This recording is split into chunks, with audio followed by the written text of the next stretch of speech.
get it started. The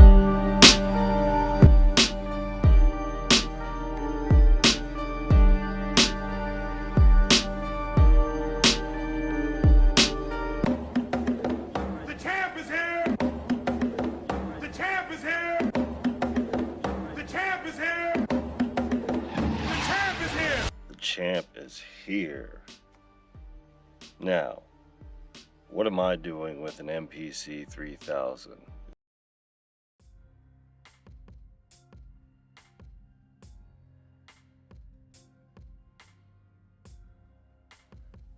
Sorry about that. That's how we started off this year in our third year here on YouTube, right at the very beginning of the anniversary of hip hop. So the 50th anniversary of hip hop, is right around the corner, and it's like the first thing we did in the year. Here we go. Welcome, everybody. Yeah, it's been 3 years we've been active upon here on the platform, getting going with everything. Let me make sure we're all set with our levels and everything so I don't butcher this live stream. You know how things go. So, want to go through and give you guys some updates, go through not too much of a recap because, I'm not really big on recaps here. Wanted to do some other things, but this channel is in the middle of a pivot, and it's pretty interesting how things are going to go with this. So let's just get started with some of the basic details here of most recent events right here. And I don't want to double dip, so I'm just going to go ahead and mute that one over here. Here we go. Let's see if it goes. Is it gonna go? Is it gonna go? Nope. Here we go. You gonna play? You gonna play for us? I don't know what's going on with this thing. Come on. Well, I guess we're not gonna play it, are we? Well, what about any of these other ones? I don't know what is up with these files over here. Okay, well, let's see if we got any. For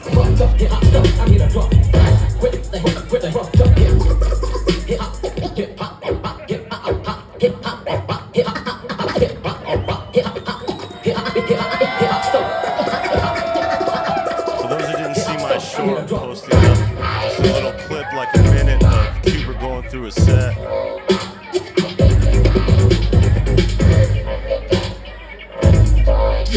Guys, what get it? Shout out to the homie. Okay, well that one works. We got some Rosie action.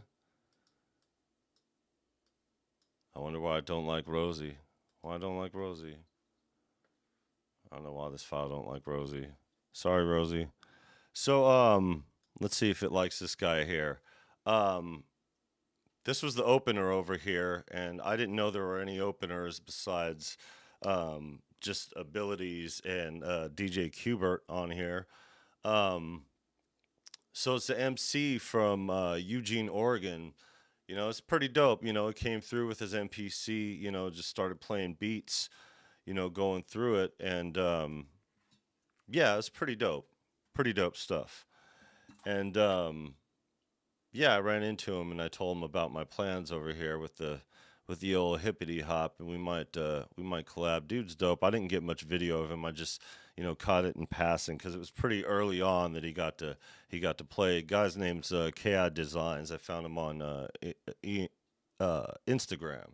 Hold on. How many baffles me and I never had a firm grip? Bridges be burned, bitch, nothing I'm concerned with. Y'all can lick the lap around the ovals where my sperm lives.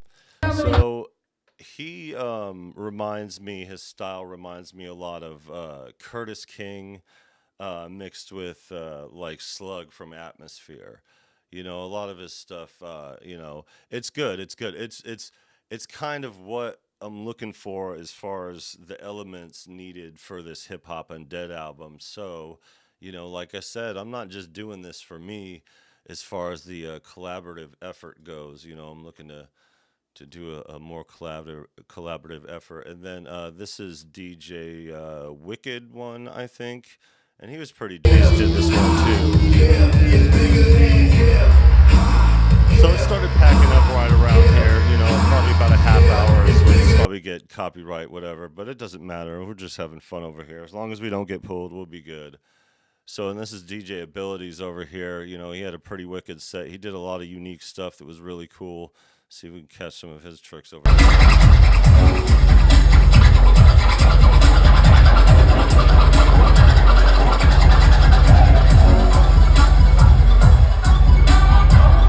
Dope dude.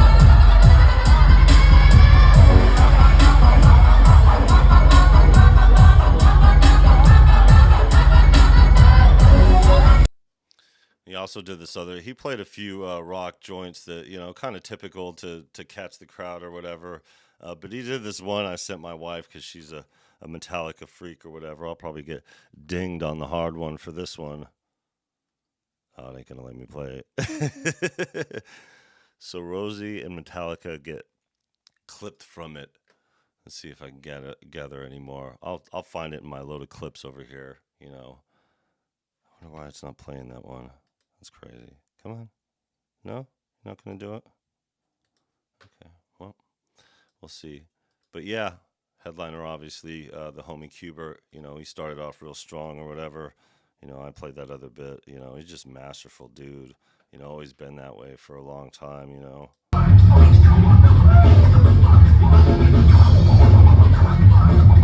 Pretty good shots.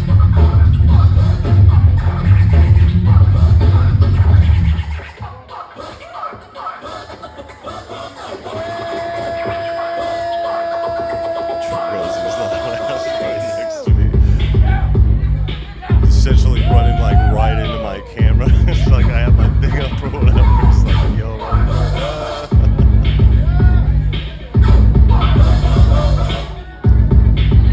yeah, real technical with it.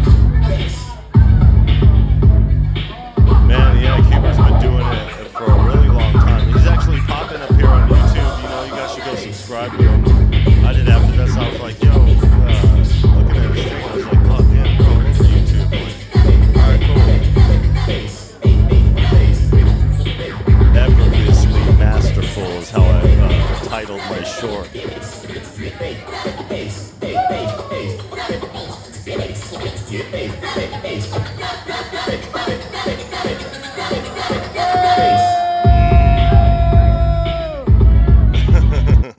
And this was one of the dopest parts right here. I clipped a little piece of this in with the short that I did, but it was just like the best.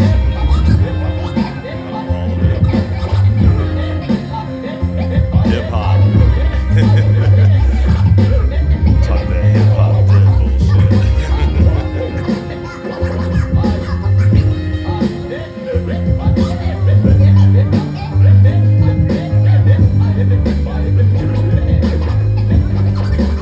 Man, bringing it back.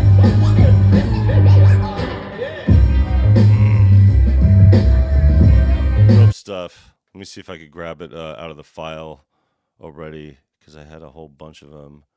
See, here we go. See, Rosie? You get Rosie? You ain't gonna get Rosie? Man. Well, I was saying in here, this is how it started. Rosie took some strong mushrooms, and they started kicking in right when we got in the beginning.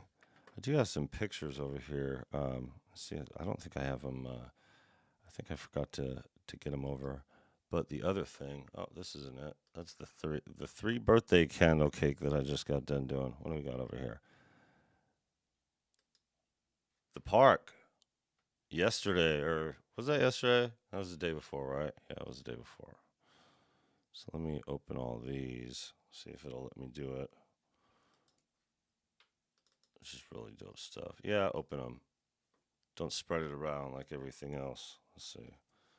And this was when I was doing the live streaming there the other day from the exact same spot. I'm just going to go down. Right here, concert series. You can see little Tussinn in the background over here.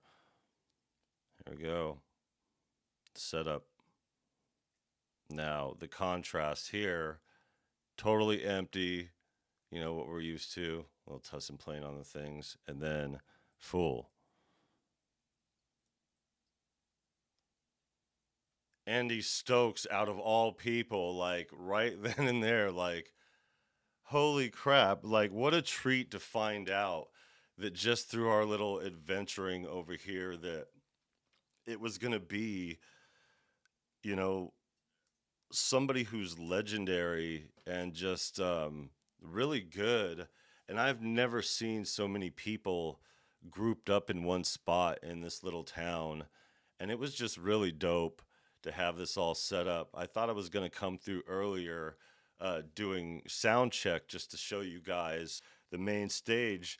But here we go on YouTube, you know, the algorithm, you know, tucks it, you know, because it was Sunday and because the time it was on Sunday and respective to my regular audience, the algorithm tucked it. So only a few people got to watch that. So I'll put the link in the description after the fact, but check out the live stream of this. I mean, it's just me and my stupid face most of the time, but I go through the shots as I'm walking around here and check out the whole event, and it's really dope. And it was just such a profound moment over here going through it. And I'm going to share something with you guys in a minute, but look at that place when it's packed up, you know, and it wasn't just a bunch of, you know, weirdos and all that other stuff. Like, there's some pretty good shots over here. My wife caught these ones with her camera, so while little Tussinn and myself were going around to specific areas. So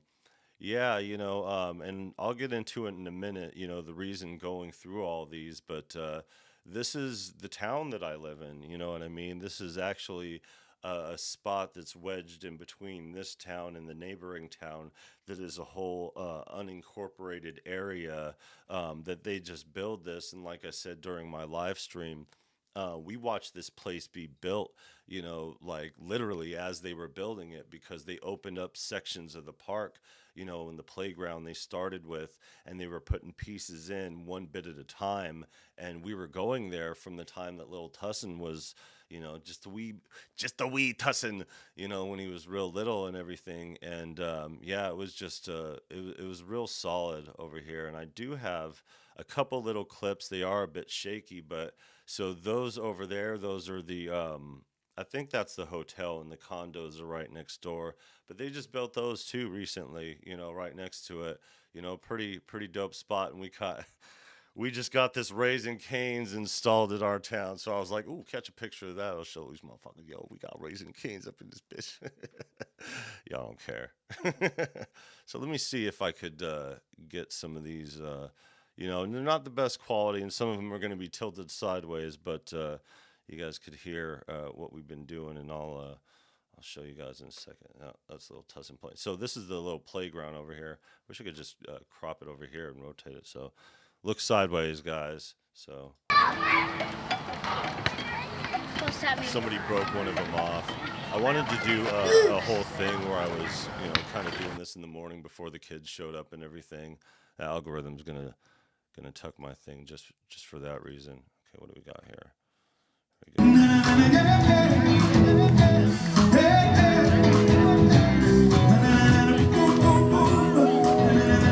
dope. Kind of funny seeing these old guys dancing. But hey, you know what? People get the groove running their way. You know, it was a good moment. It was a good moment for sure. And the sunshine hurts my eyes.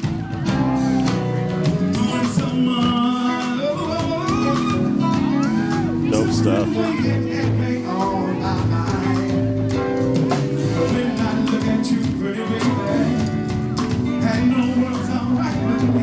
Talk about a thing to add to a random park.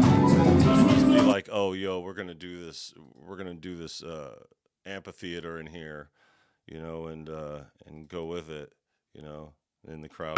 Get you, my baby. And know it's gonna be. Sounded great. The sound was on point.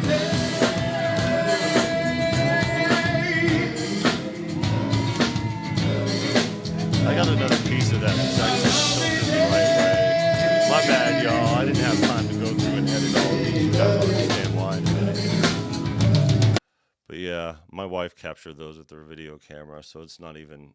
I mean, it's not a video camera. It's a camera. It's not. Seems impossible to bear when somebody else is fear of me.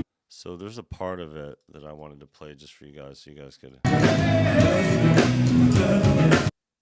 not this one. That one shows all the people too. He will come up and say, look at that.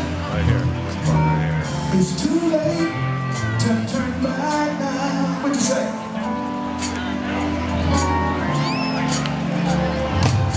It's too late So to turn back now. So he started getting the whole crowd going, right? And little Tussinn looked down at me, because the whole time he's just drawn. During this moment here, we are in this second row, wedged in. I don't know if you could see us behind the people's chair. There was like a dual stroller kind of like in front of us. But you can't see it from this angle. Let's see. I wonder if there's an angle that catches it. Right. So we were over here, right? And the reason why you can't see us is because we're sitting down over on the thing. I keep looking up here, forgetting that my angle's on over here. My bad, y'all. Not that you guys care or anything, but we're all good. We're all good here. So let me see if I could get into my downloads folder, because I think I pulled this picture from it. Either that or let's see where it is. I got this right here. I posted this on Instagram. This was him looking at this. This was little Tussinn over here during this performance and during the one before this. I mean, oops. See him move it out. Like, look at this kid's eyes. He is drawn. That face right here. Like, he is engaged for sure. So when this started playing and, he's having to do a sing-along or whatever. Oh, come on. Yeah, I think OBS is messing with my playback in QuickTime. See, QuickTime ain't fallible in a MOV file. So the look on his face when we were doing this this sing-along, I'm sitting down here, he's on the little steps, that part that I was perched on, when I was live streaming the other day. And he was sitting there and he looked down at me like wondering if it was okay to sing. It's never not okay to sing. I mean, he's always good to sing. But there's a crowd of people there. You saw that crowd. That was a large crowd there, So he was embarrassed, a little bit. He didn't want to go through and I told him, yeah, go with it. Everybody's going with it. You know what I mean? And the very last part, the very last one, most of the crowd dropped off. But the part of the crowd that remained, they were in perfect key. They were in perfect pitch. Now, for you guys familiar with the channel here, Lil Tussinn over here has perfect pitch. Not like his old man who's rusty dusty and has to use these tools to figure shit out.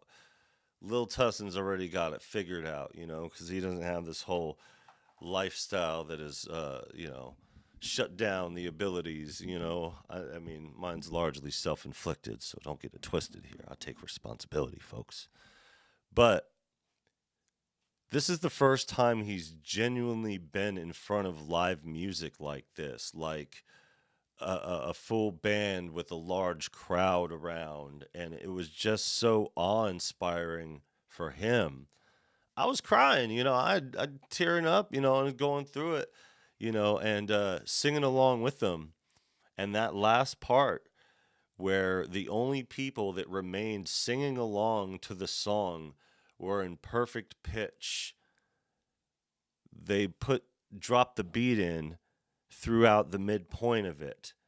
So as we were finishing up our participation, we really became a part of it and locked it in with all those drums. And he said I could feel the music inside of my body, my entire body. And I was like showing him the speakers. I was like, look, you got these speakers, and then these ones on the ground. And we're over here. We're just on the second we're just on the second steps up here, and you're sitting on the ground, you know. Never mind that we're on the plains, there's no level ground in this town. All this time I was thinking that it was just a janky thing in our low income housing or apartment complex or whatever. But the reality of the situation is there's not a looker in the bunch.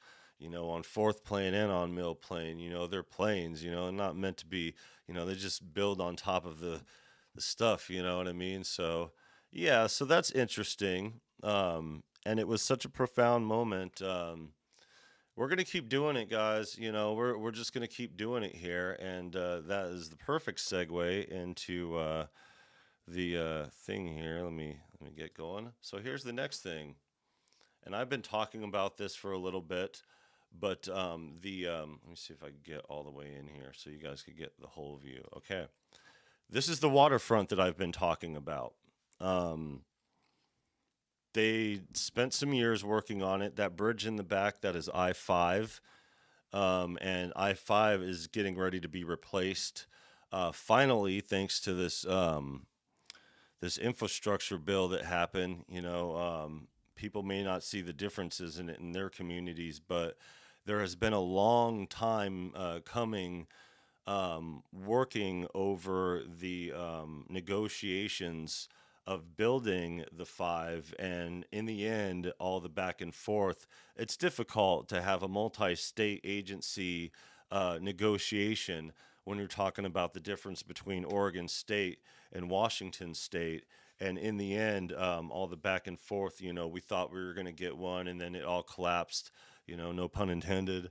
But then it all came down to money in the end. So they originally were going to put tolls on it, and people were none too happy about that. And they're like, oh, no, we're not going to do it. But then the bill came about and provided the funding needed. And now every Sunday, starting, I think it was a month ago or something like that, they've been closing down the I-5. As a matter of fact, when I went to the Cubert show, I had to go to Beaverton, and because Beaverton's along the 5, I had to take the 205 back because it was already closed by then, and I was kind of sketchy when I was going over it because, I haven't been up to 5 in a while, and now that I read the report of the condition of the 5 and how, how much bad shape it is, and there's been a lot of stuff happening since then. Yeah, I don't worry about those kind of things, but it's been long overdue for the 5. That said, with all this, they've been building this for a while, and this structure here is crazy. I got a lot of video of this waterfront area, and I just, I didn't have anything to do. These are all pictures from other people, and this is what I was going to do. I was going to set up here and just do whatever and live stream from here. Uno momento, por favor. It's easier said than done. There's a whole walkway over here and a whole thing, and as cool as it is and as much space as there is in the waterfront community, we'll get to that in a second. Let's see, is it over here? Nope, that's not it. As far as the waterfront community, let me see if I could go back to the thing. It's going to go down. And the waterfront over here, the problem is that because it is what it is, there are unfortunately some strict rules when it comes to being a street musician in this town. Anytime you make amplified noise happen, you have to get a permit. And the permit is a pretty convoluted process. It's not just like a regular town to where you could just get a permit and go out there and do it, or get a vendor's license and go out there and do that. You have to tell them exactly where and when you are going to be, coordinate with the parks department, and make sure that it's not going to run into any other events. And there's always events happening, especially at a place like the waterfront. And not only that, if you get to a point to where you finally get approved for something, um, it's kind of like a lottery system. So you could still pay the money, it's non-refundable, and then that's it. Um, so the Parks Department was at the event that we live streamed the last time, that I just showed you guys, the Andy Stokes event, and they told me, they confirmed with me what the details were with that. I said, okay, look, I'm going around with my mini freak over here, my little synthesizer, but it's not like I'm not making amplified noise. It's literally a PA speaker. She's like, okay, well, you get ticketed, if there's a lot of people there and all that other stuff. So, and there's cops patrolling that. So I would get ticketed at the waterfront if I brought the mini freak. So I cannot bring the mini freak to the waterfront without a permit, knowing exactly when and where and all that other stuff. So we're just going to save that for later. But for now, Thursday, this is the concert, because how they have the events at the Tech Center Park at the amphitheater every Sunday, every Thursday, they have a little amphitheater there at the waterfront that they do concerts at as well. So this Thursday, there's going to be this person who is really good and genuine R&B. If I would have known it was going to be Andy Stokes and all that, with that, I probably would have prepared more. But we had the Kubert show the night before, and I already, if I would have known it was going to be like this, I would have got involved in this kind of thing a lot quicker when it comes to this town.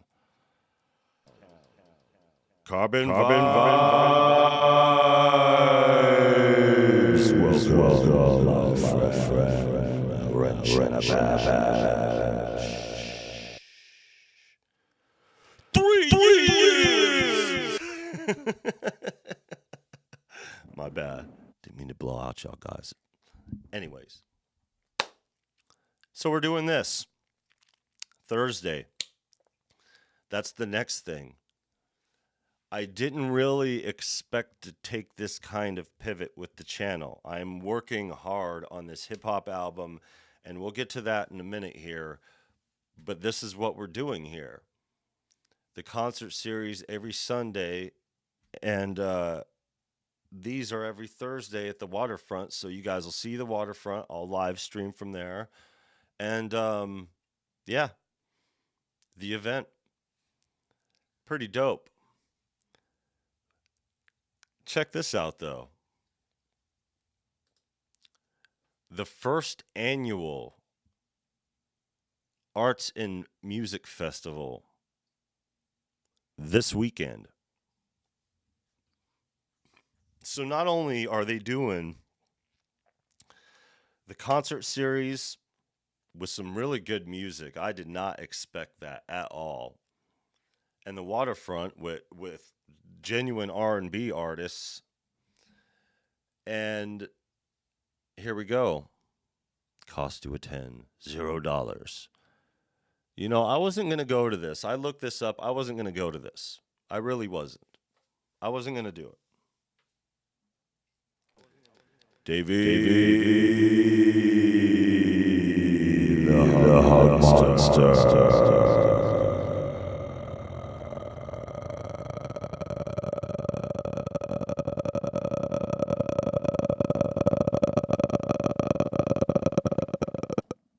Welcome.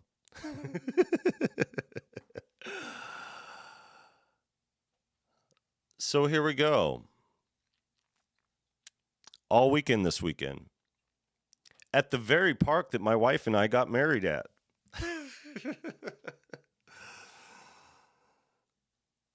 So, yeah.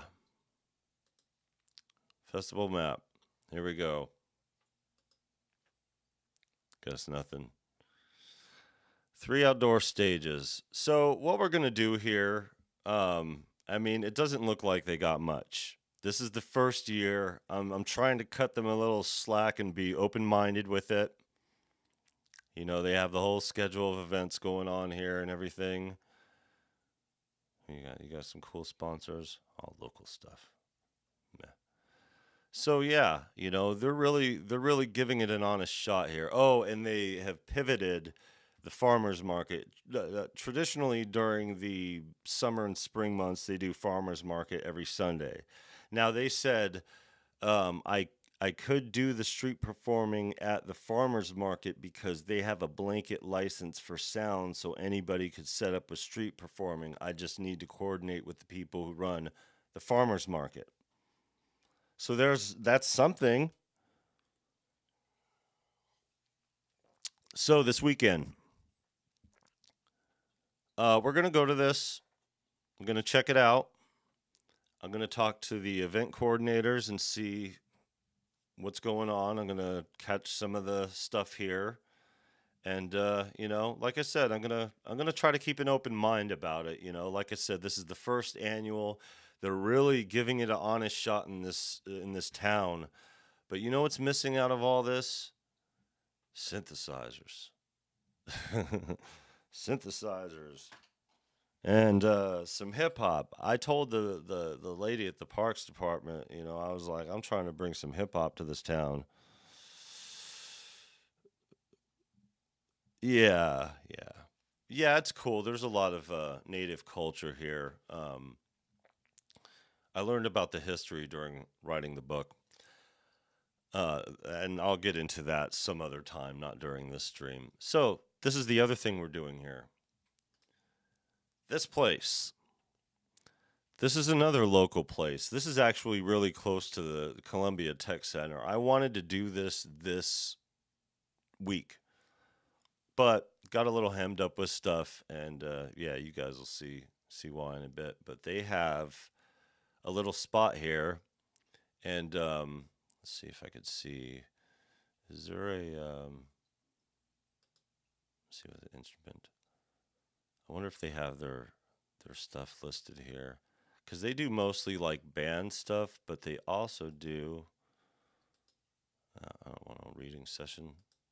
Here we go. Do they have a? Man, this is not a good representation of what they have inside. I wonder if there is anything anywhere else with it. Maybe. I don't know.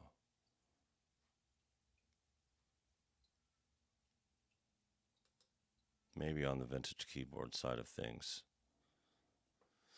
Mo effects. Last time I came in here, they had an Oberheim, so it's. I wish they had a picture of the inside of their place. Like, they have all kinds of stuff in here. This is not a good representation of what they have, though. I mean, it is good, I guess, as far as the stuff that they have, if they have it. I wonder if they still have that Oberheim and all that other stuff. They have a nice little showroom. The important thing and what is the cool stuff about this place that they have, and let me see. Let's see about the about us. Here we go. There we go. That's a little better. There we go. Sorry, guys. Is this the one here? Nope, that's Eugene, Oregon. So it's this one right here. So that's not very many pictures. Oh, I can't zoom into them either. So this place, ironically enough, is right next to the pot store. Which pot store? Well, the same pot store that we were talking about before. Well, how could it be the same pot store? I'll tell you how. It's a chain. That was store number 2 of theirs, and they just opened store number 4 right down the street from here. So Pretty dope stuff. These guys were at NAMM, and it looks like they have more vintage synthesizer stuff in their Oregon, in their Eugene location. But this place, they have a lot of good stuff in here. It's really cool, but they also have little spots to perform, like little rooms to perform in. So I'm going to take one of these live performances and I'm going to live stream from there. And just at the end of the live stream, like I do when I show the folks around, I'm going to go down and, do that whole thing. But good spot to perform at, local in town over here. And I don't know if it's a good time to mention. We'll just keep going with it. And here is the lake that I was talking about. It is one of our favorites, or was one of our favorites, until this water always has some blue or green algae going on with it. So there's always a bunch of cool stuff to look at. And more importantly, it's another spot to set up with the Mini Freak, and so is this spot over here. Sunset Falls is about 40 minutes north from where we're at, and I discovered this place when we went out shooting, because going shooting is right up the hill from here. So like you go up the mountain up here, and then that's where it's a good shooting spot. It's like tucked in. It's like a little hidden gem. But these falls have like the cleanest water. Like here's the day use campground area. Like I climbed over here to these rocks to the other side or whatever. I could sit here in the middle of these rocks over here and just sit there with the Mini Freak and play the synthesizer and hope not to fall in the water and catch it live. And that'll be the end of Mr. Tusson's wild adventures outside, live streaming and all. So that is also on the agenda here as far as the event goes. And I think I have the other thing downloaded, and I just kind of want to go through. And I learned about this little record store over here just yesterday or the day before. It's a tiny little record store, but I'm going to go inside here and do some crate digging because there's nothing like that here. So... And I was also told there's another place too. So Briz over here, I was looking at the stuff that they got. Look what they just got the other day. They just got an MPK 261, pretty dope. I don't think they got anything new. For those of you wondering, this is where the Phantom is sitting until we can sell it. So if anybody wants a dirt cheap price on the Phantom, it's well protected over here. And yeah, I wanted to get some other stuff, but got caught up on some things. So and I will reveal that in a little bit here. But yeah, they don't have a place to perform in or anything like that, but they do have a lot of cool stuff that I want to get. They got this sequential here. I was looking into this this X50, but they don't have the cartridges, and it's dirt cheap. It's like $150, and I was like, oh man, I want to get it. But make do. I need to get the carts first because I don't even know if it's good like that. And then they said the whole thing is as is. So I'm like, well, if it's as is, then as is. Okay, so let's see what we got here. So before we go to this, I want to show you guys. Let's see on the download spot. Man, such an interesting time this year. This last year has really, really been an interesting one, as far as the stuff that has gone on since the beginning of this this here adventure, and yeah, I was going to plan a little better for this stuff, but I'm just the dude abides when it comes to all this, and starting out with the MPC 3,000 over here, and everything, you know, just for the anniversary of hip hop. And let's see, that's not over here. Let me go over here. Where are we at? Where are we at here? Jeez. So I made the video over here, members only, and the reason why is because for those who don't know, that wasn't the master, that wasn't the final master of it. That was the premix before we get going. I was just putting the testers out. So putting it out there, and I mastered it to fit the devices that are typically utilized on this platform. But it won't be ready until we hit the studio with it. But yeah, you know, we've done a lot of solid stuff as far as work goes. So we started off with the Champ, you know, this is right before the 50th anniversary of hip hop is when we got this. And I believe this was the 4th of August, which reminds me here, you know, clock's ticking.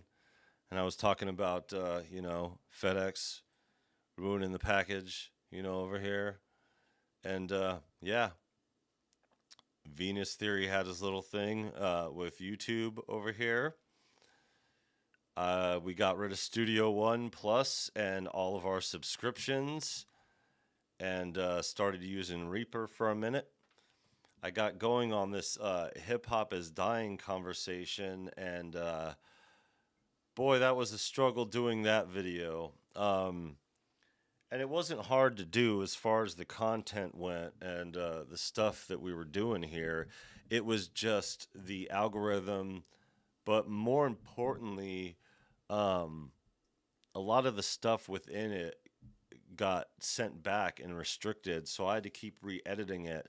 Like I had to take out Vinny Paz from it, you know, or Vinny Paz. Sorry, Vinny Paz. I'm sorry. You know, I listened to too much Lord Jamar. You know, he calls you Vinny Paz. My bad, y'all. Respect. But Baby Grand, they don't play. Baby Grand Records don't play. So it was a good narrative, and I was going to come out with the other thing, but then all this stuff started happening with the channel. And instead of going through this, I was going to go through this whole series, and I did half, and I was almost done with part 2 of this. But we're just going to do the rest of it on the 50th anniversary date. So, pretty interesting. But I mean, with all the conversation of hip hop being dead or dying and stuff, like, do you guys really think that now? Now that it's like the end, people are talking about the beginning of this 50th anniversary of hip hop. Oh, hip hop's dying, all this other stuff, and it's like it's always existed every year. It's been a conversation. You know, those in it, you know, have been entertaining the conversation among the zeitgeist here. But you know, I mean, literally just a few minutes ago, Megan Thee Stallion is opening up for Kamala Harris in her campaign. Now, it may not be hip hop traditionally, but hip hop made that happen. You know what I mean? Naughty by nature. You know, naughty by nature.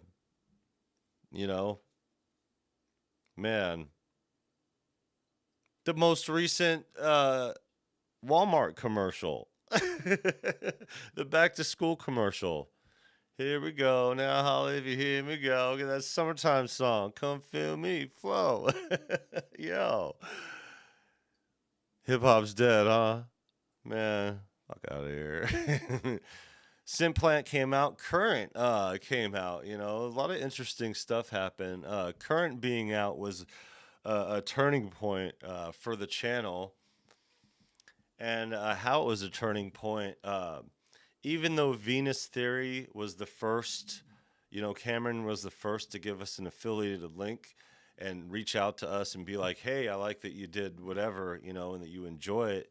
Here's, you know, an affiliated link. And anytime you try to, you know, get them going or whatever, It was dope, you know. So I've been shilling for Venus Theory, and then along comes Minimal Audio that hit me up out of nowhere, and they were like, "Hey, we're working on this synth, and we dig your channel, and we want to know if you would like to participate." And I had to clarify first because it was weird, because Jake hit me up, and then he hit me up from somebody else's email, so it looked kind of weird. And I was like, dug into the company to make sure it was legit, because I heard what just happened to Curtis King, to where somebody reached out to him to do something about a plugin, and clicking the link wiped out his whole YouTube channel, So I did my due diligence. They, confirmed that in fact that's what it was, and I did this content on it, and I was all happy with it. And the interesting part about it, as far as the time period went, was the release of it was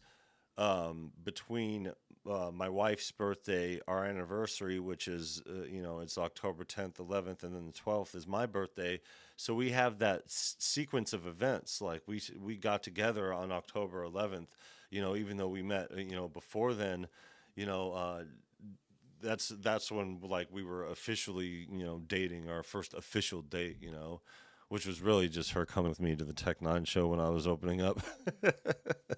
So it kind of wasn't a fair balance there, but yeah, it was kind of a big moment for the channel. And then they didn't tell any of us ahead of time that it was going to be subscription only. And after that whole Waves debacle, it was just like, whatever, But as you can see, I've made peace with them. I never really had beef. I just didn't go any further with them. Even though they kept sending me their plugins afterwards. And I think one other time they reached out to me. But just recently, Jake hit me up again about the phaser.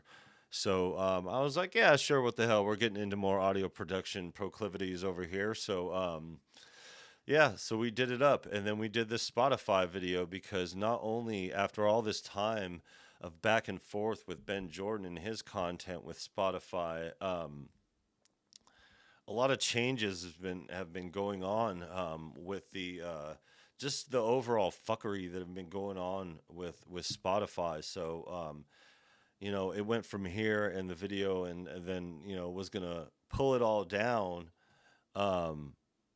as far as the music goes, and decided against it. But eventually what we did is we took all of our music off of DistroKid.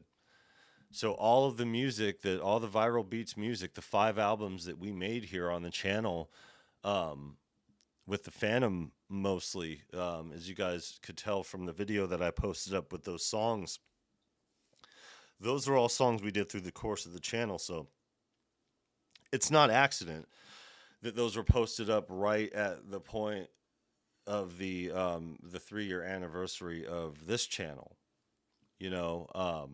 But yeah, they're exclusively available on viralbeats360.com. You're not going to find them anywhere else.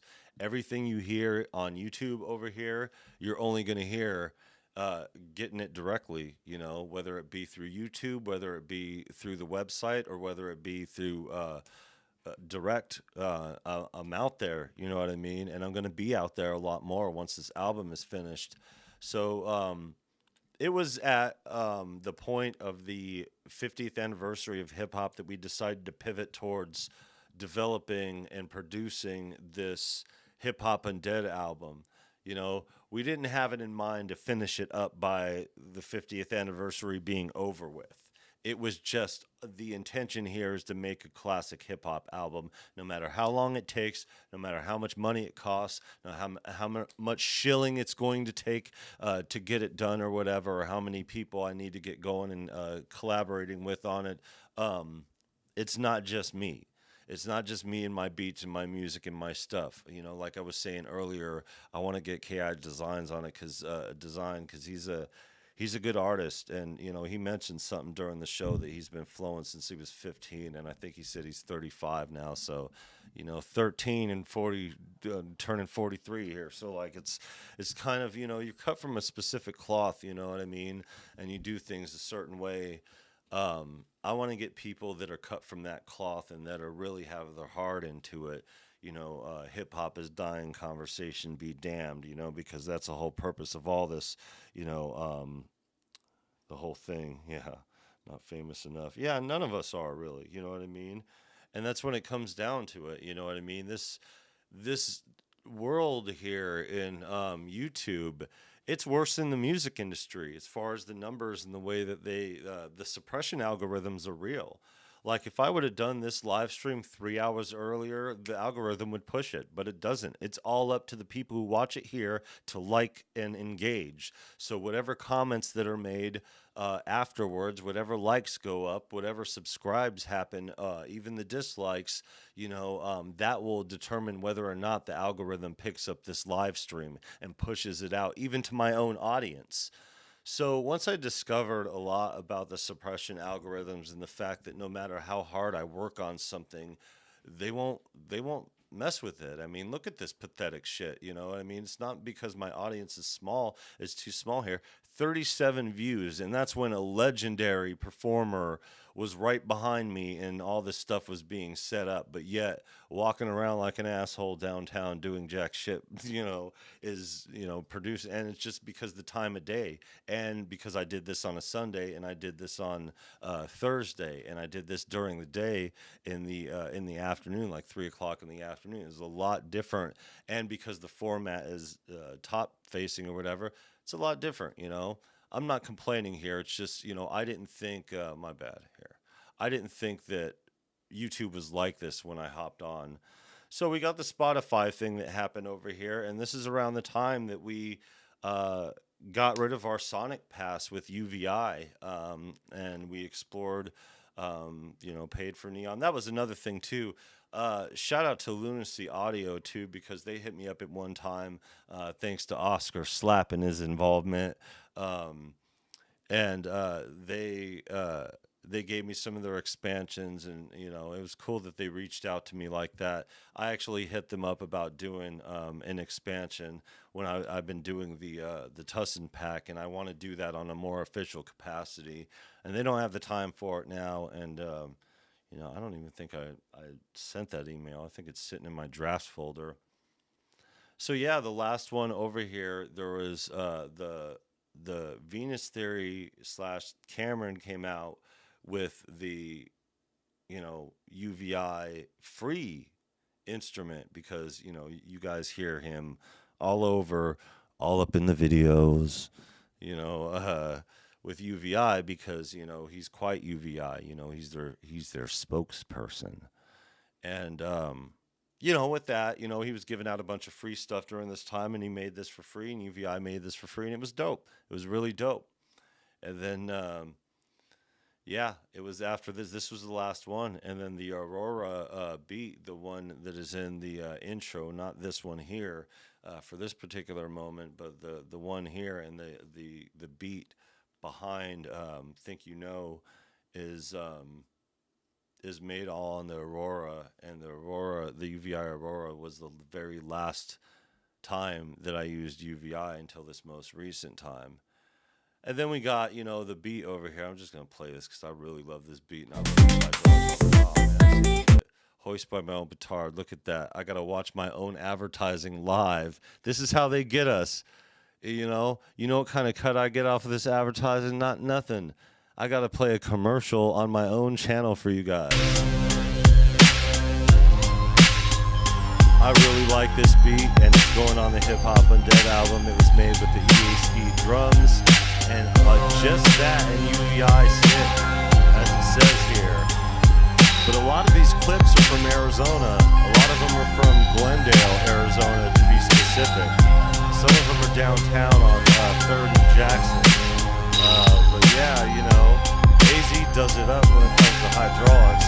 A lot. I took some shots from Van Nuys for sure. I ain't alone with this, but love it. It's a hard beat. I love hydraulics still, man. Even though they're out, In this chorus, I played this with the MPK.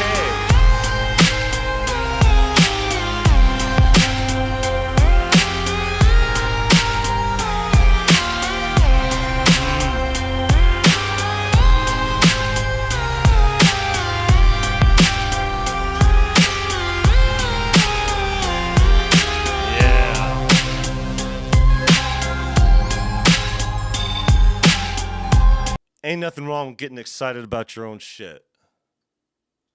Let's keep it going. That was a dope beat, and shout out to EASQ, who gave me a little props. And then I did because little Tussinn and myself watched this Flight of the Navigator, realizing the music to it, and I was like, you know what? They don't really know about the music. It's not that, I don't want to condescend to say that people don't know about the music to this, but like you're talking 86, you know what I mean?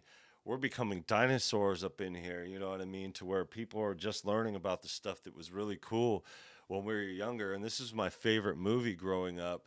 And all the music, was done, heavy synthesis, really good scoring and everything. So I did that. And then I did a Flight of the Navigator beat. But, yeah, the algorithm suppressed this, and it was because I used Minty, the guy who does the video reviews or whatever. I used clips from him, and I used Kibu or whatever from where's he from? Sweden, I think. My bad if you're not. I just Anyways, he did a little cover on his channel of Flight of the Navigator, so I did the main thing, and it had the theme of dun, dun, dun, dun, dun, dun, dun, dun,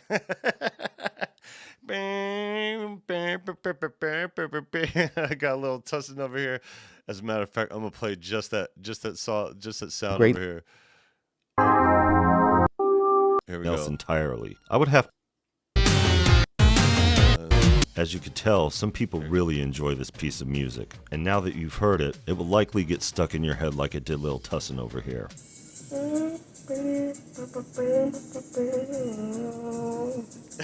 When the music of Flight of the Yo, I caught him, in the back. I was like, I got he had no idea. And he's just in there. That was the second time he's seen that. It got stuck in his head that quick. But yeah, it was catchy. And there was this whole thing that people thought Twisted Sister did this song that was actually not even done by The Cure, but it was taken from The Cure. And this whole thing behind it. So right after I did that, in comes the iMac. And yeah, the whole purpose. Synthetic. Welcome. Finland. I'm sorry. I know I was close, but I know you guys will say I was so far off. Thank you, Synthetic. I appreciate you, my friend. Welcome. 3 years been active on here. Even though it said the channel started in 2014 or whatever, I wasn't doing anything with it then. But I didn't want to reset and start again. I just figured I'd, start videos again. I guess for stats' sake, I should have, but who cares? I just threw darts at the wall, see which one would stick first between the 3 channels, and this one popped off first because of the Phantom. But before we get to the Phantom, let's continue with the iMac here. I didn't think I was going to get an iMac like this. I wanted to go back to Logic Pro, but Logic actually switched over to where they priced themselves out of the evolution of Intel, and they made it a point to where you had to be 2019 or newer with it. So that kind of stuck me in this position of getting a certain type. However, the intention of the MPC 3000 limited edition was for the purpose of moving forward with the next piece of equipment. I wanted to get an Osmos. I wanted to get a modern day MPC to kind of replace the MPC Live 2 that we got. But the most important thing was because all the issues that we were having with PC, and it was holding this channel back. I lost so much time and so much work and so much effort here with PC. I had to go with Mac, and I got an older 2011 Intel, started using Reaper, and I had everything on there except for DaVinci and Logic Pro.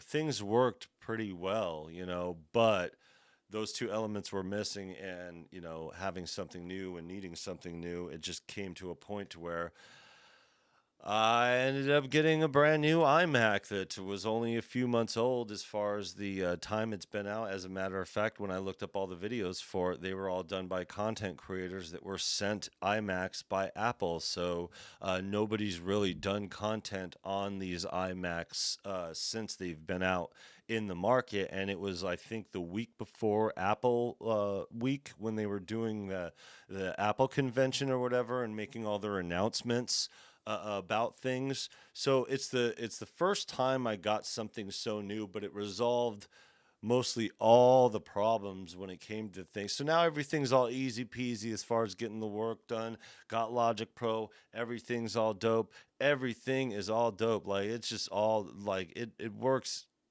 like a charm and good, good it does, you know what I mean? My channel up since 2014-15, but only active about 3 years. Yeah, I consider this my anniversary because this is the date that I posted my very first video since the Phantom. You know what I mean? Since I became, because Viral Beats has been a company, since 2012. So it's just on this platform. It was just a couple years later. I was like, oh, I'll get started on YouTube, and just casually showed up here. But here we go, the Phantom EX, and it was around, I don't know when, let's see, it was close to this time period, because we live streamed when it happened. After getting rid of the Phantom, it's back. And that's what happened, we gave it up, and it wasn't something that we could realistically sell, and didn't want to leave somebody with the issues that we were having with it, so we wanted to be fair with it. So we just gave it up, and the person we gave it to was sitting in storage, and they're like, hey, you could probably use it for the channel rather than not using it. I'm like, with this new EX update,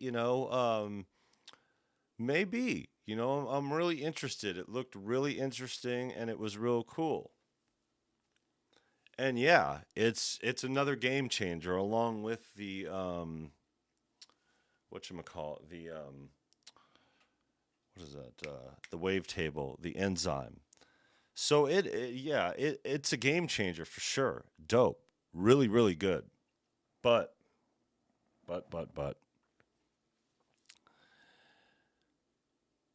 half of the EX update is the enzyme. Not an updated version of the enzyme, not any expanded patches, but the same exact enzyme that they sold us for $200 or $150 2 years ago, which was kind of janky. So what was left? There was Jupiter 8 patches and the SH101 patches. Very welcome addition. It was good, but it wasn't so game-changing as I thought. But they really oversold it like this is it. Like it was brand new. And it's like, you already sold us on that 2 years ago. You can't include something that has already been sold and oversold 2 years ago and call it new just because it's a part of this package. So if you already previously paid for it, what they do is they reimburse you after the fact if you already pay for it on accident, which is what we did. But they don't reimburse you the full amount. They slice $50 off the top. So while you paid $150, they reimburse $100 of it. And the EX is $200 total. So there's a discrepancy of $50. And I said that in the video here, but it was just kind of weird. And it just reminded me the trajectory of Roland. And it didn't really make me feel very good about it. And come to find out about it, all the fixes in their polyphony, while they were much, much needed, they didn't fix everything. They still are slipping in the enzyme model expansion patches, a couple of them. And there's still a couple of discrepancies It's better, it's far improved, but it's not resolved. So what? Fine. So as I started getting this feeling with it, and it was still proposing the same problems, I mean, right away when I got the Phantom back, I took the EA Ski drums in it. We'll get to that in a second. Beefed it all up, and then I started producing some real bangers. Just a few. So I started making custom tones.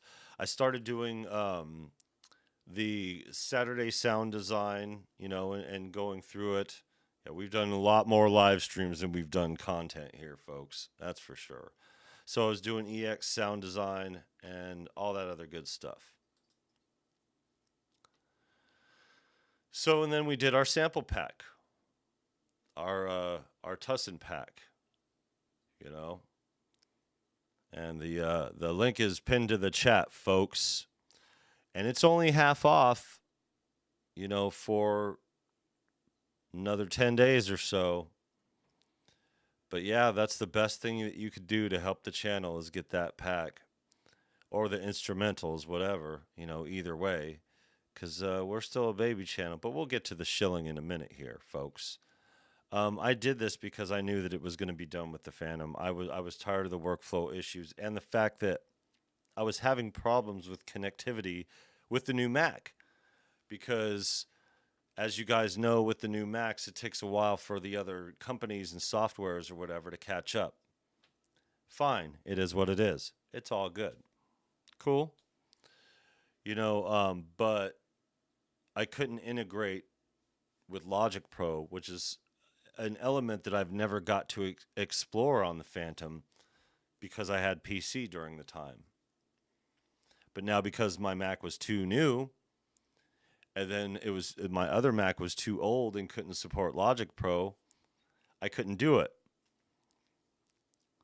So when they finally did the update was when they did the EX, right before they did the EX hardware.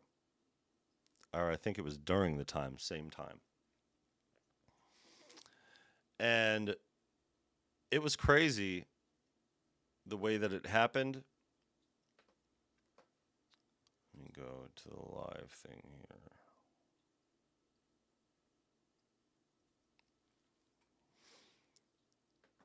All right, never mind. So they did the update. Cool. But what they did here is they turned their Phantoms, and instead of taking improvements of what they did, they made new hardware. And I use that term loosely because it wasn't new at all. It's the same exact hardware, just with the Phantom EX emblem painted on there. And I did a video out, did quite well, because I knew right away what they had done and why they did what they did and why Roland needed to do that. Because they don't have new hardware coming up. This is what they plan here. They plan on holding on to it like we thought, because this buys them time, and they don't have to deal with it. And that way, anybody trying it out ahead of time doesn't have to go through the convoluted process. And I get it. It's an easy-ish process. But if somebody were to want to try the Phantom in the store, like, oh, this Phantom sounds like crap. And synthesis-wise, it doesn't really sound like crap. It just doesn't sound as big without the EX.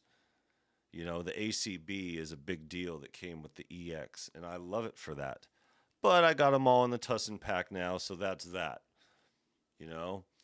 I'm one of the only people out of our group, out of the groups out here that even had a Phantom available. So it was just going through all of it. I figured I'd put all the best sounds that I've made customized patches and the other stuff, and just go through it. And that's what I did. So this held on for a little while. You could tell the difference between the two of these because I started pivoting more towards live streaming and doing the live stream, working on towards this other stuff, but also kind of wrapping up the last little bit of business with the Phantom. You know, we knew that we were done with it. We got the Key Lab, you know, to satisfy the sampling urges with Serato sample, and then being able to explore Arturia, because that was one thing throughout this process that just did not expect. Now, the new gear day, the little troll, the little half troll that we did here was the announcement of the Astrolab. And with the announcement of the Astrolab, it was coming at a time right when we were trying to make a decision on whether or not we were going to get a key lab for the 16 pads and just the software integration with the VSTs. You know, and everybody's thought process, even at the beginning of the year and the end of last year, was that that's coming right around the corner, is a Keylab MK3. It's been, I think, 5 years or 8 years. I forget how long it's been. But that's when I started over on Ben Jordan's channel, was when he did the review of it. So when they announced the Astrolab, you know, figure that the Key Lab is going to be on hold for a minute, and, you know, it's just not going to come out for a little bit. But we got to get moving. We got work to do, and, yeah, so we just got it, and we just kind of halfway trolled by not showing that it wasn't, in fact, the Astrolab. It was the Key Lab. So, gotcha. So, and then around here we go, exploring, you know, still using the Phantom. This is when the Mini Freak came into the picture.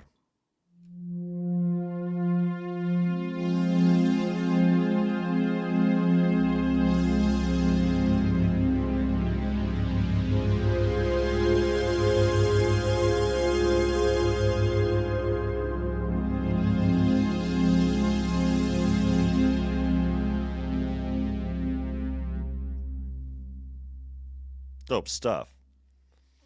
And it's all because my mom got gas. Look at this live stream, by the way. Holy crap. Like, this kills. This is what upsets me about these suppression algorithms. I have a live stream that's 3.3 thousand views just because I was the first one to put content up of this Mini Freak Stellar. Oh, check this out. You want to see something messed up?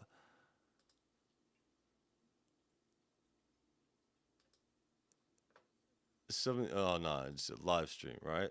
Live stream over here. Look at. Okay, so I don't really check my likes and dislike ratio. You know, it's not something that I concern myself with. Where the hell is that damn thing? I'm right on here. Come on, where are you? There you go. But here, let's see. I guess I could see it on full screen. Look at that. 14 dislikes. What a bunch of assholes. I mean, lucky for me, it doesn't benefit, and it pushes it out to the algorithm or whatever with the with the stuff. So, you know, a dislike's just as well as a like. So I guess, you know, but that's not what they were thinking. You know, they're just like, I don't know what they're like, but that's some janky shit. I was just like, that's crazy. You know, that's just crazy to me. You know, whatever. So, yeah, my mom ends up getting, she really, cause she just got the Mini Freak, right before that. It wasn't very long between she made the purchase of the, God, I'm going too far. When she made the purchase of the Mini Freak, and then the Mini Freak Stellar came out, and she was just like, oh, the black keys, like, oh my God, where are we at? Where are we at with this? Speaking of Arturia, yeah, because that's when I ended up doing the Mini Freak stuff. Yeah, just so much has happened just within this last year. I can't even address it all without just going through hours and hours of stuff, you guys. Like, Jesus Christ. you know, and then the drawing for the MPC 3000, you know, we got, you know, an MPC 3000's worth of computer here, you know, it just, but yeah, shout out to Marcus, you know, and the MPC 3000 limited edition, legendary, is in the mecca of West Coast hip hop, Oakland, California. So hell yeah for that. That was a good moment for the channel, and I know that I mentioned that a few times. I'm not going to keep going on that. So then we get the Mini Freak here, and I was just doing this to borrow it first. I didn't know. It was funny because my mom left her Mini Freak here just for me to borrow for 2 weeks, 3 weeks, I think. So I did this say hello to my mini friend stream and did the exploration of the Mini Freak. Cool.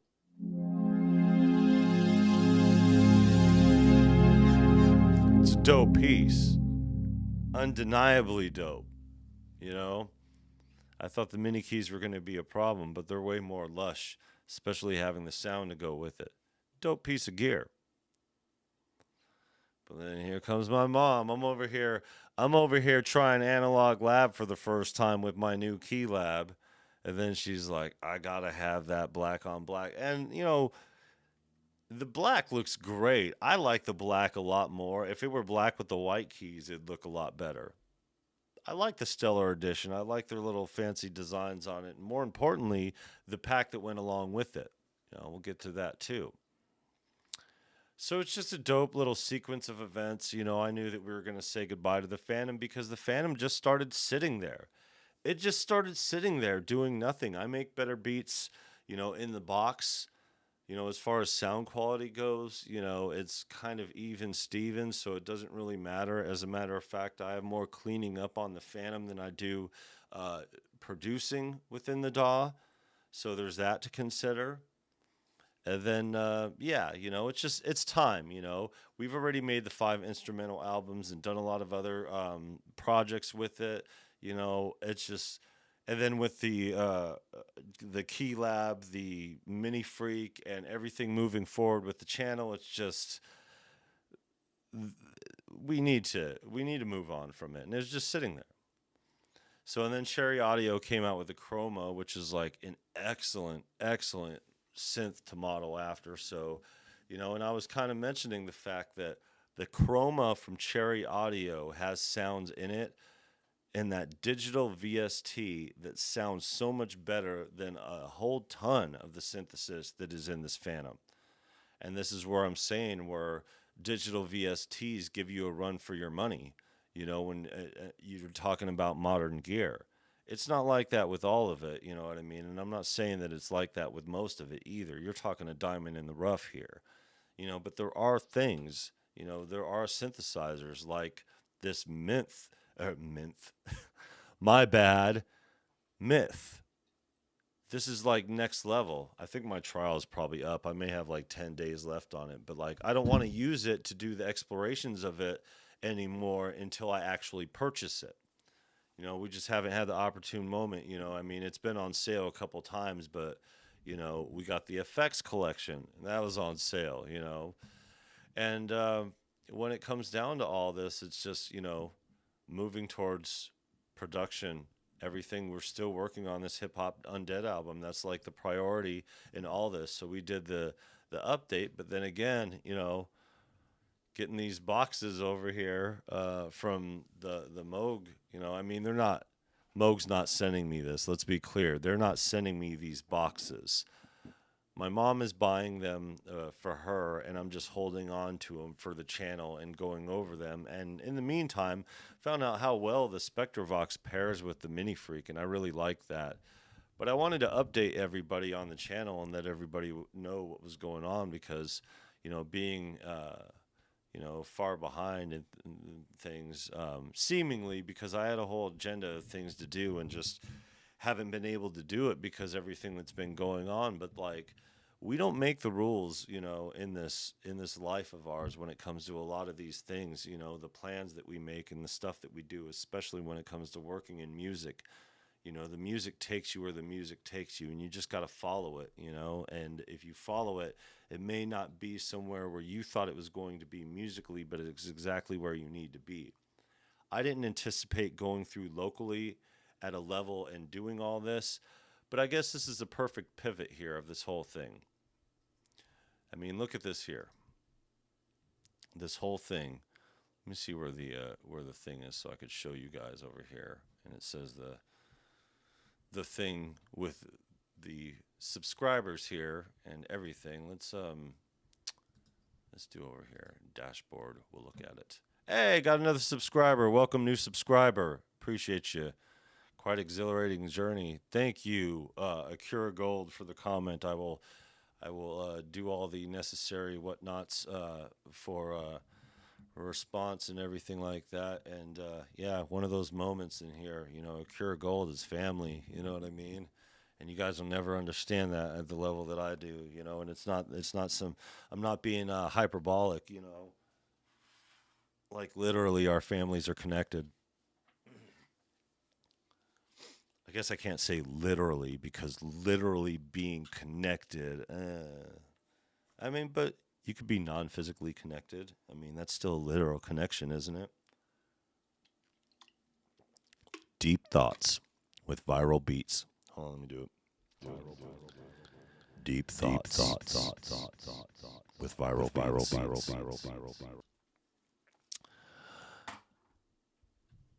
Check out my motherfucking analytics, y'all. Content, everything. Look at it all. Check it out. When you guys read these things, here we go. Audience. You know, here's my audience here. You know, unique viewers, subscribers. You know, we're getting people going on it. And so here's how the algorithm works, really. You see what time your viewers are on, and if you are within this margin over here and you're doing something that hits all the triggers, then you'll make it through the other side. But I want to show you guys something, and I hope I'm not getting too personal and I don't freak you guys out here. I don't mean to say or do this to inspire anything other than, you know, we've been monetized for this past year. This third year we've been monetized. It's something that's new to us as far as things go. You know, we got a few members, welcome members, you know, Davey, Carbon Vibes, Chicano, who was previously AKA Champ Flexington, AKA the madman with the guitar, you know, 1-1. I haven't seen 1-1 in a while, in a minute, but you know, he's still going strong as a member. So, you know, I appreciate you guys for sure. You know, everybody involved. And who is the other? Let's see. I don't want to miss anybody here. You know, we got somebody else here. I don't want to get too close here as far as things go. But as far as, you know, how they have things go and earning on YouTube, the question about things, you know, most that are watch page ads, you know, we got some memberships, 5 memberships. Here we go. Here's all the members. Here's all the members here. Who did I miss? Creax, Broccoli Gang. This is the tribe here, y'all. This is the tribe. Chicano, the first one, the day that we started our memberships, he signed up. You know, and there's an exclusive Discord. I was going to open up my Discord, but I don't have the ability to do the maintenance on it. I see how a lot of other Discords get cluttered up, and I just don't have moderators, and I don't want to assign moderators because, you know, everybody's got stuff to do. We all got lives, you know what I mean? We all got, you know, people we're responsible for and lives we have to live, you know, when it comes down to this. So I appreciate all the members here and everything. And over here, you know, the supers here. These are my main supporters here. I appreciate you guys. Tyrone, Carbon Vibes, Trader to the Living. You know, you guys have been real good. You know, and I love you guys. You know, really deep down. And here's something I want to show you. I want to show you guys this, and the reason why I want to show you guys this is because what it's like behind the scenes after you're monetized when it comes to YouTube and revenue from YouTube. So after crawling my way to 1,000 subscribers and working real hard, you know, shout out to the almost 1,500 we got going on here. What does that mean for us? Well, not much. Look, we have 471 videos that we've posted. Most of them have been real long live streams, you know, and you know, we got some, you know, our popular live, obviously this one, but look at 1.8 thousand for a live stream, you know, because the first look of, you know, UVI, you know, doing the Sonic Pass was a real good thing, you know, as far as the views and the algorithm goes, just because people want to see this stuff. They'd be a lot more with the people who actually want to see them if, you know, YouTube didn't suppress this kind of stuff. And as far as my content goes, the Akai conversation surpassed all the other videos. My Phantom review video, my biggest video of doing the workflow of the Roland Phantom. Nope. In less time than that, having the Akai conversation, which started NPC Gate 2, by the way. For those who don't know, NPC Gate 1 is the beef between Av McCree and Ben Jordan, and mostly between the NPC community at large and Ben Jordan, and a group of them who thought that Ben Jordan was not NPC enough because he came from a Force Day 1 workflow, totally neglecting the fact that he had and has a NPC Live first generation, and I think a 4000, either that or a 2000. I think it's a 2000 XL, and he's done content on it too.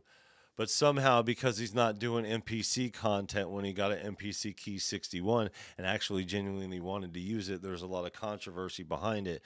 That was NPC Gate 1.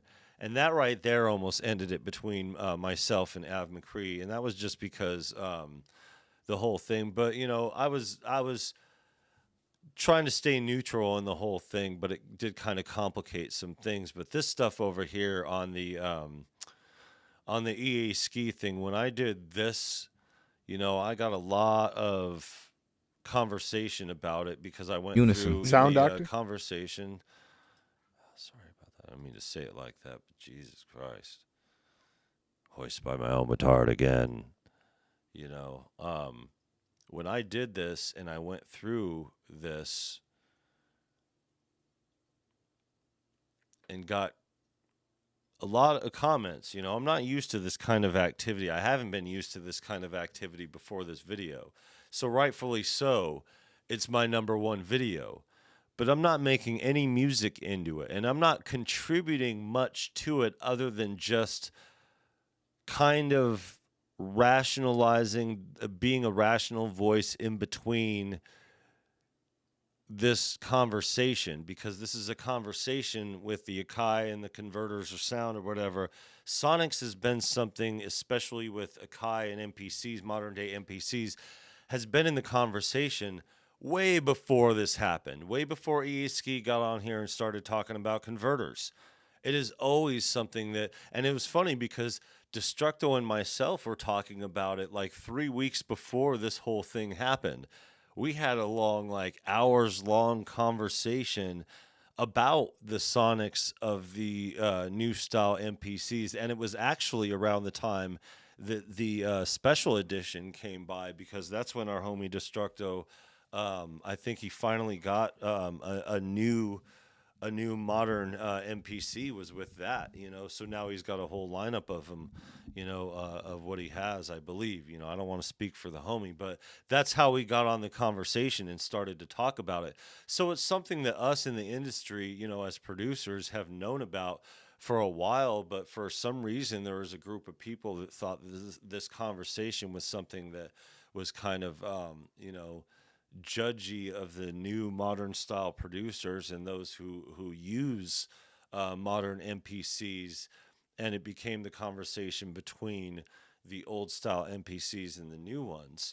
You know, when it comes to these comments in here, most all of them were positive, like really, really positive. The ones that were negative were largely against I Am Sight, who, you know, he didn't look too well. You know, it didn't reflect too well in the conversation. A lot of that had to do with his judgments of EA Ski and the way that things happen in the NPC gang, you know, chat, you know, and he pulled his video down and Av pulled his video down too. And that's the thing that ended it with me and Av. You know, it was this whole thing here. He made a comment in here about, you know, EA Ski's just mad that Akai didn't send him a special edition for free, not knowing who EA Ski is, being a legendary producer. But more important thing is that, like, after I responded, because I respond to all these comments, and I leave long comments. I give good comment, you know what I mean, on my own channel when it comes down to it, you know. And so I responded to everything, you know, and Av and I were still homies at that point. But then he went live, and then I guess EA Ski got on his live, and I didn't show up till later because I was out, so I didn't catch it until when Av was live. EA Ski was live earlier, but when EA Ski was live, he was showing video of Av's live from earlier in that same live stream that I was in with Av, and it was Av like yelling at him, screaming at him, and I was just like, oh. And this has been several days since this comment was made, and there's been he doubled down on it, you know. And, you know, I think it was something that he always said, I'd rather be happy and wrong than, you know, right and something else, or so. I forgot what the saying is or whatever. But the point being is that he had all that time to research who EA Ski was and still felt it appropriate to scream at him during a live stream. And it was at that point, you know, and I even told EA Ski, because I was on chat with both of them during live stream, and I'm just like, what the hell am I looking at here, you know? And, you know, and EA Ski asked me directly, he's like, this is your man here? This is your man? Like tell me it's got to be something. You know, I was like, I don't know, man. It's, you know, it's just, you know, and then Av was on there, and, you know, he shit all over me after that, and I was just like, well, you know what, like, I can't condone that, you know. First Ben, now that. So that was NPC Gate 2, you know. No love lost, except for I guess I'll just play this since you guys, you know, there's not really much, and I don't have it listed on the thing here. So I will play it because this is pretty much my response to that whole thing. I didn't do a video or content about it. I didn't get involved. But this was basically my response to the YouTubers that I had a falling out with, and this kind of is par for the course for this year and the way that things have went. But me getting back in my bag as an MC, y'all motherfuckers don't remember. Y'all, I mean, either you don't do your research and don't know. Like, I got bars here, you know what I mean? And I'm an MC through and through, and it doesn't matter, you know. And me going through and doing this hip hop album, I'm even more motivated, you know. Get back to Creax and Broccoli Gang. He's the one who started it all, you know, because I got on this drill song. I'm still working on that, homie. Priority, you know, it is my priority list for sure. So I'm redoing the beat officially for the album, but I never put this song out there. I put it out there enough to do the video and put it on the website, and it is on the Virus Music channel. But yeah, this was pretty much about a handful, like I think 4 or 5 different content creators, and it was the response of my falling out with them, and I was just kind of barring out on it. I got a course for you. It's called How to Avoid These Sack Chasing Content Creators. Are you do all day is lie with that stupid fucking smile, looking through the camera with a straight face and your eyes bugged out in the background, hating on your peoples cause you leverage all your friendships and don't consider your equals. Everything you do is bogus, smoke screen, hocus pocus, mucus, stupid shit that y'all be saying, hoping to get some. Everything's a sales pitch. Why you shilling all the product, killing culture, yelling dojis in the game like they the vote? Wish I was joking, but I'm not. Your feet are soaking through your socks, your toes are poking through your crotch. You need to stop with all that nonsense. Every time you speak is awkward, shit is weak, your music's awful. Nobody cares about your books when all you're reading is the comment section. Unlike and subscribe cause you're telling people lies. Unlike and subscribe cause you're telling people lies. Unlike and subscribe cause you're telling people lies. Unlike and subscribe, unlike and subscribe, unlike and subscribe cause you're telling people lies. Unlike and subscribe cause you're telling people lies. Unlike and subscribe cause you're telling people lies. Why you telling people lies? Why you telling people lies? Just because you took it down on me, we didn't see it. No, deleting repeatedly doesn't make you a better person either. It means embarrassment and staring you in the face. Nobody cares if all you're gonna do is lie to your base. I get it, man, we all make mistakes, but you say some shit sober that makes us wonder about your loyalty to those who support you. That's why I'm saying no more. Sit up and back into rapping with better beats that you ever made. While you were asking for handouts, your channel vanished. You live in the shadows, managing ashes instead of assets. You're developing tactics. You need the answers cause you're panicking, frantically putting the pieces together. But it's all useless. We all got to see the real you in action, didn't we? Unlike and subscribe cause you're telling people lies. Unlike and subscribe cause you're telling people lies. Unlike and subscribe cause you're telling people lies. Unlike and subscribe, unlike and subscribe, unlike and subscribe cause you're telling people lies. Unlike and subscribe cause you're telling people lies. Unlike and subscribe cause you're telling people lies. Why you telling people lies? Why you telling people lies? Nobody's course is a drum kits wherever save your production. You need to learn how to function before you make an assumption. You never know who's on the other end until they reveal it. But when they do it, you refuse to look. You look like an idiot. How you gonna tell people how they should do music when you don't have any music and all you have is you acting stupid and foot in your mouth? Instead of being accountable, double down and race baiting cause you're too much of a coward. Sound relationships is a race to the bitch. You behave like this is bad for business. Not only do I not condone, I disown everything you stand for. Too much bitch ass hatch, your brand is can't say. That's why you're never gonna make it to the game you play. None of a face of a comment, everything's fake with your whack ass beats and never hold. Wait, hold up. You mean to tell me that after all these years on YouTube as a beat maker, you still don't know how to make a decent beat? Shots fired. Unlike and subscribe cause you're telling people lies. Unlike and subscribe cause you're telling people lies. Unlike and subscribe cause you're telling people lies. Unlike and subscribe. Never fuck with an MC. You want to talk that bullshit? Okay. You want to run that game? Okay.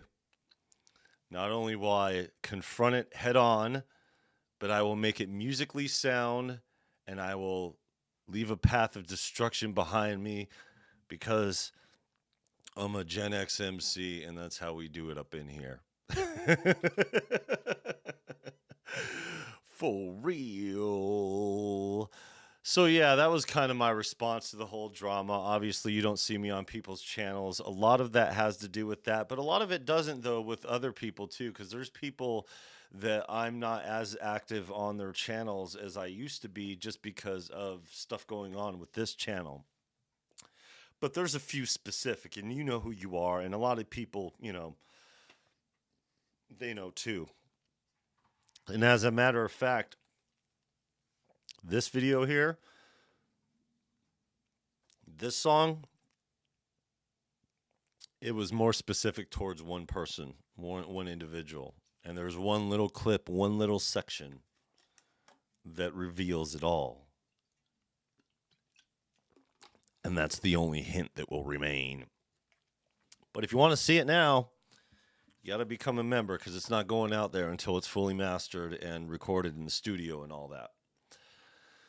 So out of all these videos that I have done here and all these things that have been going on between all this popularity and blah, blah, blah, I can't believe the Polymax video got so much play and is still getting play as my third most popular. I like it. It's a good synth. But this good? People like Current. People want to know about Current and everything like that. It's crazy. It gets more play than some of the hardware. Surprised that one went as far as it did, but, you know, That's how things go here. So when you monetize here, how it works is your content gets thrown into a lottery of ad revenue, of advertisements. And whether or not you go into that, it options off depending on any video that is over 1,000 views. And because it's over 1,000 views, it sticks it in a different algorithm to where those are actually what's being optioned on. So anything under 1,000 views is not reaching that minimum threshold to go up for ad revenue. You might get paid fractions of a penny or whatever, but that's how YouTube pays. You know, you go membership, super chats or whatever, but check this out. After an entire year, and it's been a year and a couple months, after 471 videos and some that I've taken off or that have been unlisted for whatever reason, here is my pay. And I don't mean to say this to poor shame you guys or to try to get you guys to empty out your wallets or anything like that. But this is every dollar I've received from YouTube since being monetized. December 21st, 2023 was the first payment. So it was just before then that was the time that the channel was monetized. So if you add up all the memberships, the super chats, and the ad revenue, it gets calculated this way. But the sad thing about this is that, especially because my channel is so small with everything, and I only have a few that are over 1,000. Let's see, what do we got here? One here, 1, 2, 3. Okay, so 4 times 1, 2, 3, 4, 5, 6, 24, 25, 26, 27, or yeah, 27. 27 pieces of content, not live streams, pieces of content that are over 1,000. And only 2 of those are over 10,000. I think there's another one that's above 5,000, but even that, you know, you're only looking at a few here. So I have good, solid content that went the distance here, and it goes around here, you know, between the two of them, or between, you know, the types of content it is. Like over here, the Akai conversation, obviously, the biggest one, you know, the you know, and it was just the timing and the conversation. NPC Gate 2. It's still my most viewed video. I'm still pulling in a bunch of views on it because it's reached over the 10,000. So YouTube is making it, trying to push it further into the algorithm because of that. But like, I didn't get on YouTube to do these types of videos. I just ended up doing this because I thought these two making peace the way that they did and getting on and communicating their problems without shitting on each other, regardless on who was right or wrong or what type of person was, you know, you agree with more on it. They handled it like men, and that was the overall takeaway of the video. However, you know, it blew up into a whole other thing, turning into NPC Gate 2, and because of that, you know, we lost a few friends on the channel. But you know what? It reminded me of Av and I's long history that goes all the way back to the beginning of YouTube in 2005. So it's not just this, it's, you know, other things. And yeah. So shout out to him if he's still doing his thing or whatever, you know, whatever. It's all good. We got our own thing going on here. And we always did. It's always been a way of you know, prioritizing the music over everything. But I also thought that having stuff that wasn't mixed and, you know, would be something that you guys would want to see the process. And it's pretty clear to me where the algorithm wants to take my videos. But algorithm aside, the universe is taking my music and this channel elsewhere. Like I said, I had no idea that I was going to be out here at these music festivals, at these events, and doing this. But as much as I want to bring hip hop here to this town, and I'm going to make a solid, concerted effort to attempt that. Um, we need a synth community here. There's Pacific Northwest communities, but mostly in Seattle and Olympia, even in Spokane and across the bridge in Portland. There's nothing wrong with that. All the culture, though, is in Portland. And not only is the town trying to bring the culture here, rightfully so, they're doing it. You know, that was Andy Stokes right here, you know, the legendary. And it was a profound event, you know, not only for, you know, me and the family here, but it made me realize a lot about this town that I just wasn't getting into. You know, before I wasn't telling people that I'm over here. You know, I wasn't letting you guys know where I was at. I was just like, oh, Pacific Northwest, West Coast, you know, right by Portland or whatever. Because every time you say Vancouver, people, you know, think Canada, you know, and fine, you know, thinking Canada, cool. You know, but there's a whole town here and a whole community, and my family's been involved in this town since its inception. But that's a story for another time. But I always looked at this town as a place to live, you know, and a place to raise a family, you know, and I didn't consider going out and doing things, maybe the street musician thing, but I didn't really think it was like that. But then they started building all these parks and doing all these music festivals and doing these concerts and building a few auditoriums here all at the same time and running all these events at the same time. And it just happens to be right now we're in the midst of beginning our 3rd-year journey here. But we're in the middle of this hip hop album. But there's no reason why we can't do both. Look at the diversity in this channel. Yes, I favor the Tussinn. We favor the synthesis over here. But there's nothing taking my heart out of the hip hop. And working on this hip hop album being the priority, a lot of that, you know, I want to get some of that mod bap action up in here, you know. I want to do another shop. You know, for those who don't know, Virus Music, we started as a record label. There I go. And that's makeup, by the way. That was for a thing there. My Virus Music hat. And that's not, that's the natural environment of the evening of Arizona during a monsoon season. So yeah, this is my first shop over here, and I've shown this off on live stream a few times, so, you know, bear with me. I don't mean to be redundant here, but I do mean to show off this, you know. I've done this in Phoenix. This actually was in Glendale, right on the border. But we had a little stage going and everything, you know, a little bit of stuff going on, and it was dope. You know, it was dope to go through this and help make Tech Nine rich. You know, it was great. And there's the club, you know, that I used to work at, and I helped build that stage, you know, and that's the corner of the parking lot. It's all since been demolished.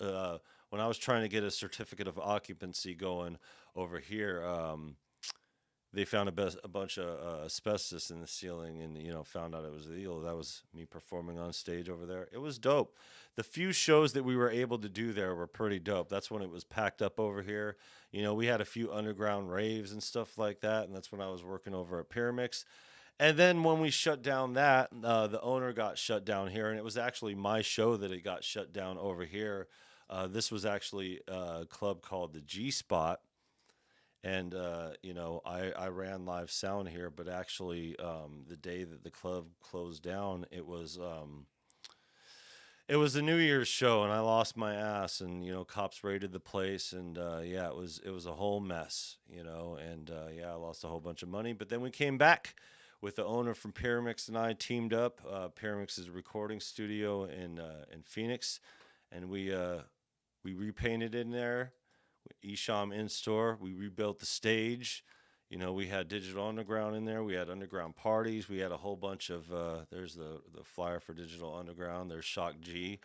and the guys over here, DJ Babel over here on the tables, before he took off to Seattle. I'm over here on this cipher that we're all into.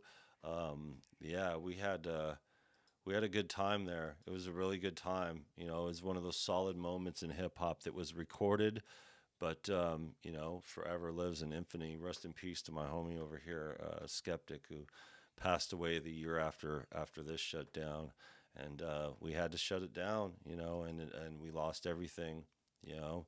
And this was the week before we opened up, and had the Esham in store. We had Digital Underground there for an after party to the pay dues, and Warren G's family, were there, and yeah, there's the store during the day. We had an in store, and yeah, it was just bitchin' time. So I want to basically take this concept of a live music venue / retail store and bring it here to this town, because there's nothing like it, and here's more. This is all on my website, by the way. This is on our website, the viralbeats360.com, where all of our stuff is. And then you have my bio over here. There's me when I was 18. Look at, ironically enough, I was at the homie Rosie's house when we were doing a house party with my Silver Surfer shirt, and that was later in like 2002, 2003. That was me at Paid, Summer of Sound Tour 2007. And this was another club event. I forgot which one that one was. And then this one was Funk Junkies opening up for. And this was opening up for Wu-Tang in 2007. And this was Bone Thugs and Harmony, I think, in Tucson. And then this was Twisted in Tempe. And this was an interesting time. This show right here, this is when my homie got into an accident. We performed that Big Proof from D12 song. That was our closer, and we got all the kids involved. Look at this little kid over here. A little kid over here got a turtle in his hand. A little kid got a turtle in his hand. His mom used to bring him to all the shows, and they used to meet with us backstage. This right here, this show was Andre Nicotina, and dope event, and you could see my ink around this time was pretty fresh. This was Strictly Strange 2008, I want to say, or 2009.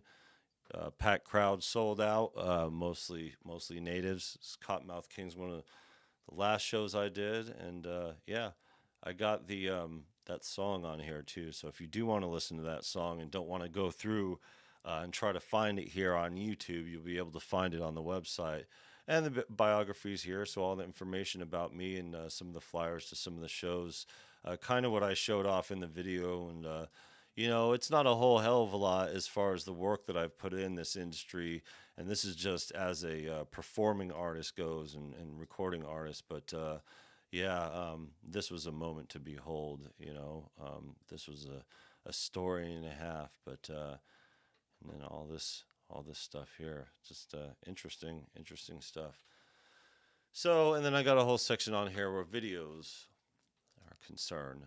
So yeah, when it comes to all this stuff and the algorithm and the content and stuff like that, and what you get paid from YouTube and what you do, like I said, is not very much. It's pretty much this amount every 3 months for the size of my channel now. And the size of my channel is largely dependent on what the algorithm does and how they push it out. So if I don't build up and do all the work by myself, it's not going to push it out. And that's fine, whatever. We're just kind of coasting along. But you could tell right here that it is not a sustainable living. So if you guys want to do anything to support, even the memberships are helpful. But most of that money and the amount of revenue is from super chats. It's from direct support from the homies over here. But if you look at the amount of subscribers we have over here and the fact that this Tussinn pack, 50% off for $25 and all these albums, 5, 10, 15, 20, 25, 30, it's like if you take I said 30 because I added this here. This is also 5, and then my album is also 5. If just a fraction of the subscribers here were to even purchase my music on a regular basis, it would be a sustainable living as a musician or as a content creator. But it's not like that. It's not like that in music, and this is one of the industries that is the least fulfilling.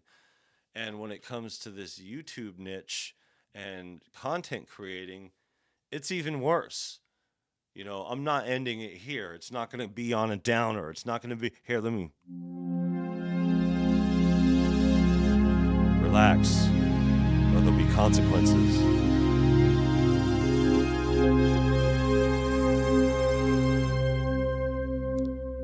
I could synth it up all day, but like I said, I'm an MC through and through. I'm working on this hip hop album. I'm living in this community that is developing, and they are in the process of inputting all of this culture into the town immediately as all these auditoriums just got done building, because during the summer, even though it's been a little muggy out today and it rained yesterday, that was the first time in a few weeks that it rained. And you know, it's largely nice weather enough to be outside and take care of some things.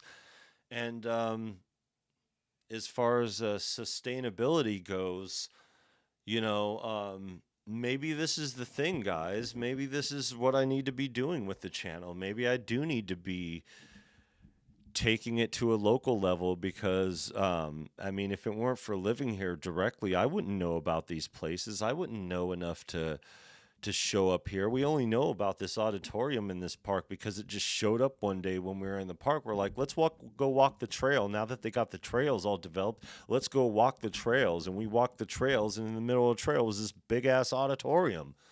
And we were like, shit, you got an amphitheater up in this bitch? Damn. So with all the stuff going on in town, that alone is enough to sustain a living. But the complexities in this, yes, I'm a professional. I'm a professional when it comes to this music thing. However, you know, I'm not really a part of the cork sniffing crowd. You know, I'm not. The amount of work that it takes and efforts for them to dictate and whether or not you could even have a permit to go out and be a street musician, I just got to take the risk and hope to fill it up or whatever as far as things go. You know, there's something else too that I want to share with you guys, and let me just go here with it. I don't mind you guys looking at see what's in my thing. It's a good thing to pivot to anyway. What's that look like?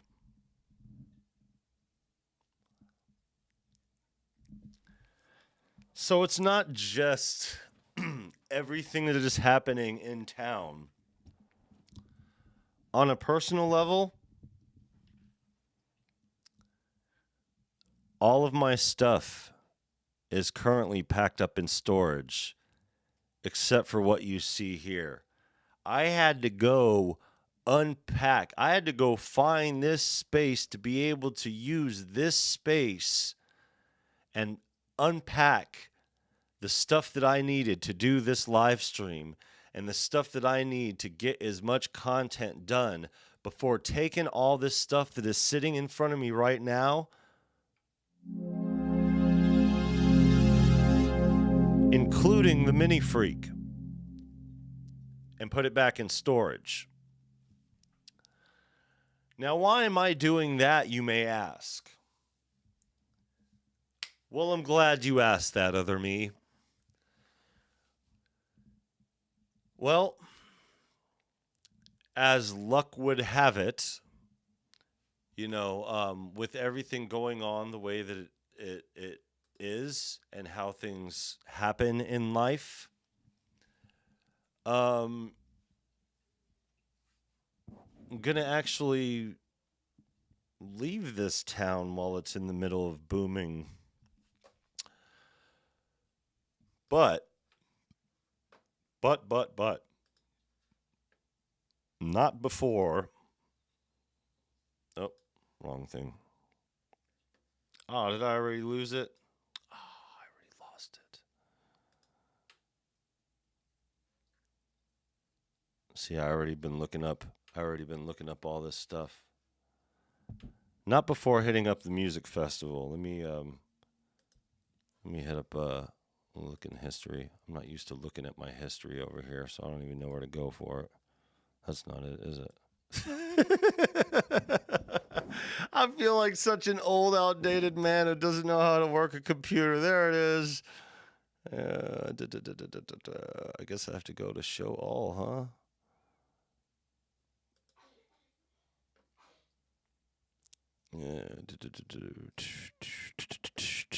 Where is it? Where is it? Where is it? Okay, waterfront, waterfront, waterfront, waterfront, waterfront, waterfront, waterfront.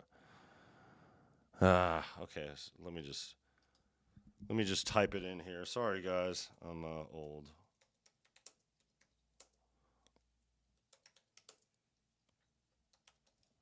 Here we go. There we go. Arts and Music Festival. So while it may not seem like it pertains to the channel as far as the niche goes, it's music. That's what this channel is all about. It's music. But I hope to find some synthesis here. I hope to find some people, because if you look at this, it doesn't look like there's, look at the artists here. It doesn't look like there's any synthesizer stuff going on here, The whole thing, Native Dance's Astro mixtape. There's legit bands, and they've, look at jam session. What time is that? Ooh, I wonder if that means everybody could jam. So here's the plan with the music festival, folks. The music festival here, what we're going to do is this is a 3-day event starting Friday. So to recap here, the day after tomorrow, we have the concert, the blues concert at the Waterfront Amphitheater that you guys haven't seen yet. I will live stream from there, and I will probably live stream during the music. I didn't want to intrude last time, but now I kind of know what I'm getting into as far as things go. But I'm also going there to make connections and go back and forth. I got these business cards printed up for a reason. These business cards only have Viral Beats and the logo and the web address, viralbeats360.com, and the 5 covers to the instrumental albums with the little YouTube logo, so I could talk to people directly. Here, find me on YouTube, and even if they pick this up independently from me talking to them directly and find it on the ground or something, they will understand where to go to find me, to find this channel, and everything. So there's going to be, or maybe, a lot of locals here getting involved in the channel. And I don't mind that at all, I know there's a lot of people here that do music. Shout out to Old Dirty Bastard's cousin. He's local here, But it's just having the space for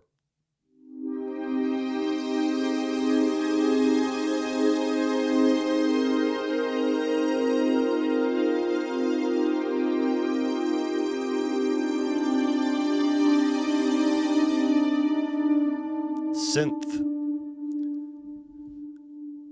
The first day on Friday, we're going to go there, and we're going to be there earlier than a lot of the activities are happening because Friday, traditionally, people still work. A lot of people in this town, especially during the summer, take off on Friday, so the weekends are really 3-day anyway, which is a good idea to do the music festival 3 days like that. That said, there's still a huge chunk that are going to work on Friday, so it'll probably be a bit dead. However, this is Esther Short Park, which is only a few miles away.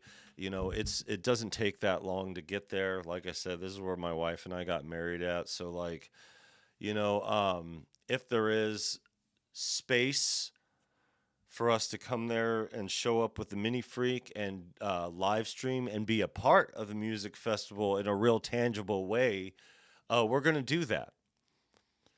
But I'm also going to take the GoPro out there. I'm also my wife is going out there with her camera, her professional camera, and taking some photography. We're gonna try to find some enthusiasts here.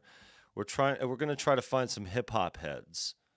You know, we're gonna try to find some of the culture that we found over at the concert that was happening at the Tech Center, and whatever we may potentially find doing the Waterfront Rhythm and Blues concert. That's in 2 days. Not this, but this music festival is right after that, literally the day afterwards.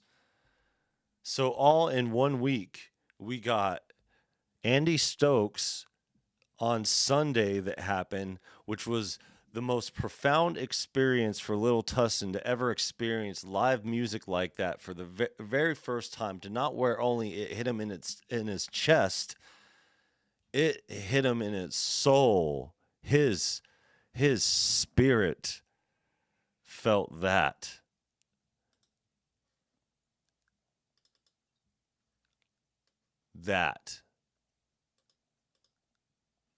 Look at that face. Hit him. So not only is all this stuff going on at the same time, but this pseudo epiphany that Little Tussinn had over here is also more reason to take him out places like this, get him around more culture, get him around more music, have him find his place. And I told him that the trick is now is to find an artist that you like, get familiar with all their music to where you know the lyrics to their songs, and then go watch them perform live to where you know all the content. He didn't know the words to the Andy Stokes and all that. You know, he didn't know the words to that. But when they say it's too late to turn back now, you know, going through it, you know, it's a very easy thing to remember, you know. And starting to sing it and participating with all those people in the crowd was such a big moment for him. This is going to be quite the different experience. But pivoting back to what I was saying here, all this culture is going on, all this beefing up the culture and inserting it into this booming town is happening right at the start of the third year of us here on YouTube, right at the close of the anniversary, the 50th anniversary of hip hop, which has been a tremendous year, by the way. You know, motherfuckers have forgot about the hip hop is dying conversation already. But I'm not going to let you people forget. I'm not going to let you guys forget. You guys entertain that narrative for a minute to where the entire YouTube sphere had to talk about it. What you be saying now, see? You got Naughty by Nature over here in Walmart commercials, Megan Thee Stallion open up for dem Kamala Harris and dem just all sorts of integration into our lives to where it's just so second nature. People don't even notice how second nature hip hop exists within. Jack. What is good? Despite living near where hip hop was born, my all-time favorite rapper is from Canada. Yeah. I don't know where we're moving. I don't know if we're moving. I just know that Lil Tussinn and I are going to be skipping town for a minute. We're going to be taking a little break, and we're going to be heading out. I will let you guys know more about it once I reach my destination, but we are leaving right after this music festival. So this is done on Sunday, and we are leaving that Thursday. Mama Tussinn's going to be over here holding it down and trying to take care of some things because YouTube, working on YouTube isn't a practical living. It's not a reasonable source of income. And even with me hitting hard the way that I have been here with the almost 500 freaking videos posted and almost 1,500 subscribers, we're still nowhere as far as we're not nowhere. We're just not have made the type of progress you would get for the type of work that you would put in had I put all this into music. And that's kind of where I'm getting at with all this. We're not quitting with pivoting this content and not doing as much other stuff, as well. You know what I mean? $1.65. I'm gonna check them out. Cool. Yeah, I'm always looking for, especially people from outside the country. I know Canada has had their fun, but they still got a lot of good MCs over there. Yeah, word. I want to make there to be a place to when hip hop acts come to the Pacific Northwest, they could cruise by here. I've had friends come from Seattle, and there's just no place to stop here. It's either Seattle or Portland. In this town booming the way that it is, and having R&B, soul, and just like every demographic represented except the most common, the biggest. Yeah. It's not really that weird because it's the start of a new thing that is just beginning to take shape this year. This town needs some hip hop in it. And while Lil Tussinn and I are going to be away over here, I'm going to be working on things business-wise. I'm going to be putting things together and developing my new business plan for a new shop.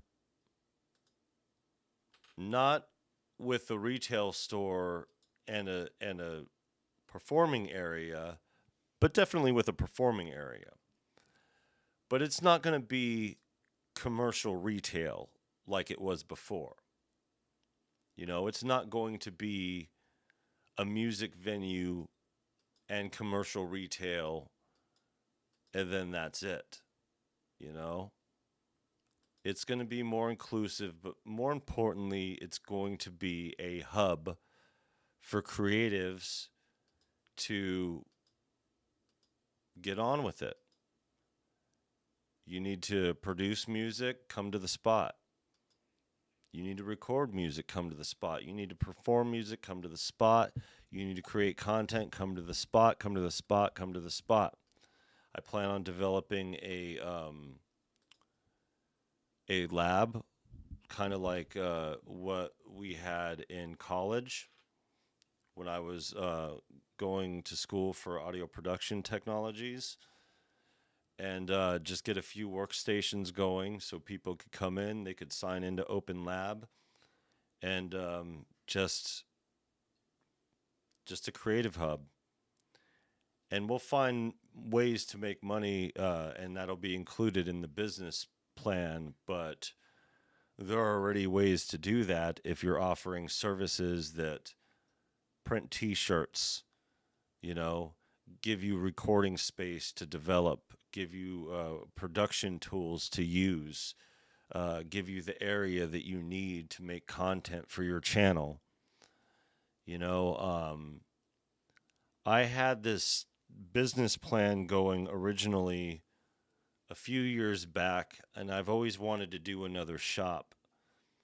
But one thing that I've learned more than anything when it comes to doing a shop is when I opened the Axe, I wasn't able to do any music. I wasn't able to work on any music. Music took a back road because I had to run the business. And it's a lot to run a business, especially a multifaceted business. So the only way that I can make this work is if I hire the people that I need, which is kind of like what I did last time, but I still was running the show. But I need people around me that could maintain while I also produce myself. And I don't shortchange myself out of being able to produce content. So that's what I'm going to do. We're going to have a whole other natural environment to work in.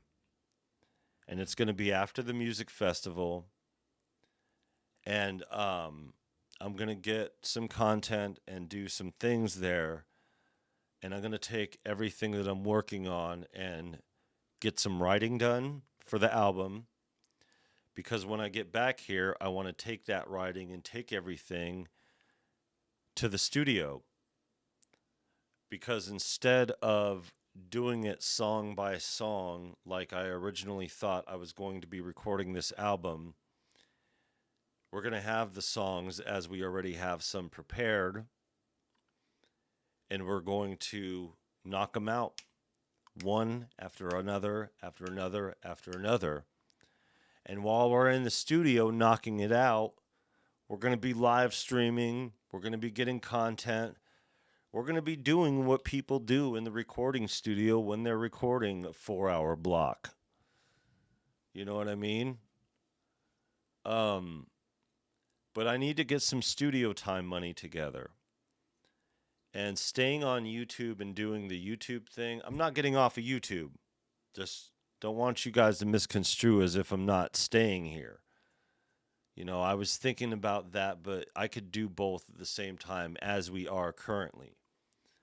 It's just attempting to use this as a stream of revenue is not a practical solution, especially when it comes to the pragmatism in my production. And studio time costs money, and so does everything else. It's not like any of this was, free or easy, and that's the unfortunate thing about being on YouTube as a smaller channel. You don't get a bunch of free stuff from companies to work with. Eventually it gets it to the point where it's there, but seriously, we've gotten just a handful of free plugins, and that was just as of recent, pushing it up to, almost the 1,500 mark. It still takes a lot of paying dues, which is fine in this niche, but these companies see you as an influencer, and if you're not an influencer with a specific amount of subscribers, you are not interesting enough to them to have them participate, even if they see the potential in your channel, how hard you work, what your levels are. Most people around here have to do their own work with every element of everything. It's kind of weird, the water running over here. It never runs over here, so that's cool, nothing free. Yeah, that's when it comes down to it. And that's, kind of talking, not to self-shill over here, the converted Tussinn thing was mostly so I could give everybody the phantom sound with my unique splash to it, so, not anybody has to go through and dig through and try to get a phantom that they don't want and deal with all the problems that I've had to deal with. Plus getting the MPC 3000 limited edition, running some of the sounds like the strings, the pianos, and the drums through the converters did a great service to the sonics of the sound pack. I didn't run the synth through it because there's no point in doing that. You need a higher quality signal for it. But yeah, it's dope. Let me look on here real quick. Funny because on Twitch, some gamer will stream themselves playing a game, and the game company will make sure there are 24,000 people in the chat sending tips, having fun. Strange since companies don't do that. Yeah, that's the problem with this niche that we're in. It's such a protective bubble. It's such a protective group of people. Companies don't want to take chances with people anymore. But it's not like they never, and it's not like they ever did. It's like I said, it's worse than the music industry. In the music industry, you're required to do all the work after you have the music built, after you have everything taken care of. Sure, you can make music and have the music built and everything like that, but they want you to have the business, the graphics, the everything set up ahead of time before they even take a chance with you. And you have to be able to draw crowds. And now everything is subscriber count. If you don't, that's why I'm not more successful as a musician right now, because I've largely been off the internet platform, and being off the platforms and not being out there cranking away to get all my subscribers built up to this point, like a lot of people have done.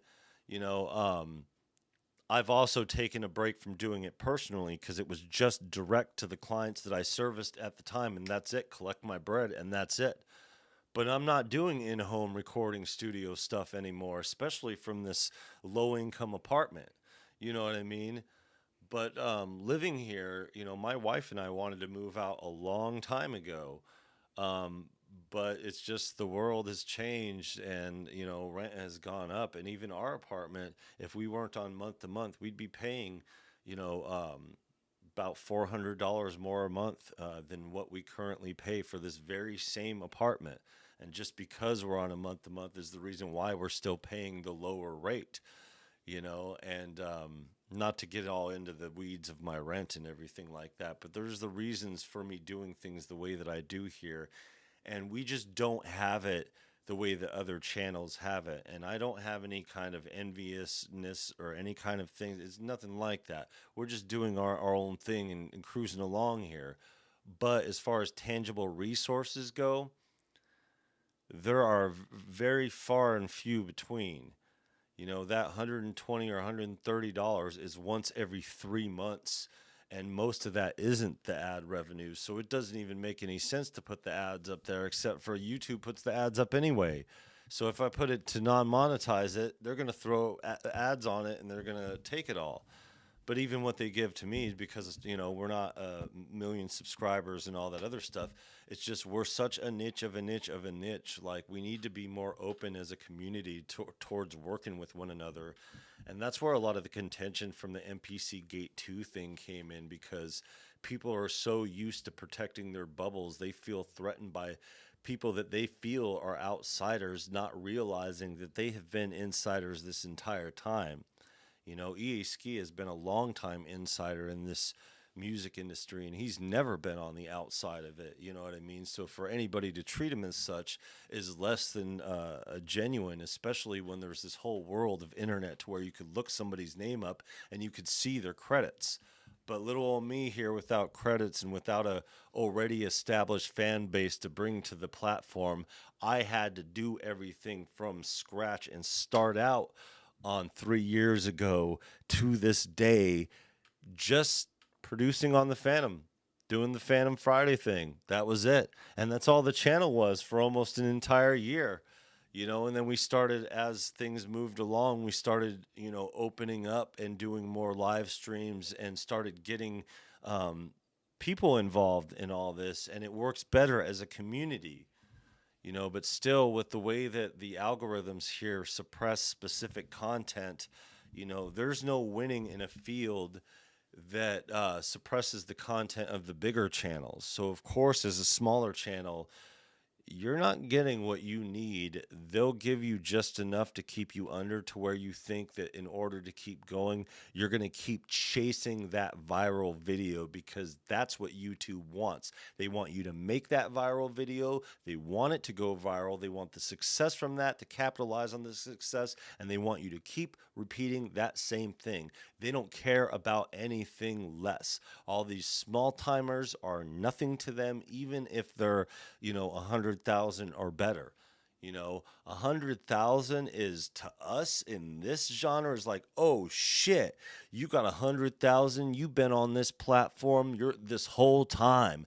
Sanjay's been on this for Sanjay C. He's been on this platform for so long. Tatro has grown up on this channel.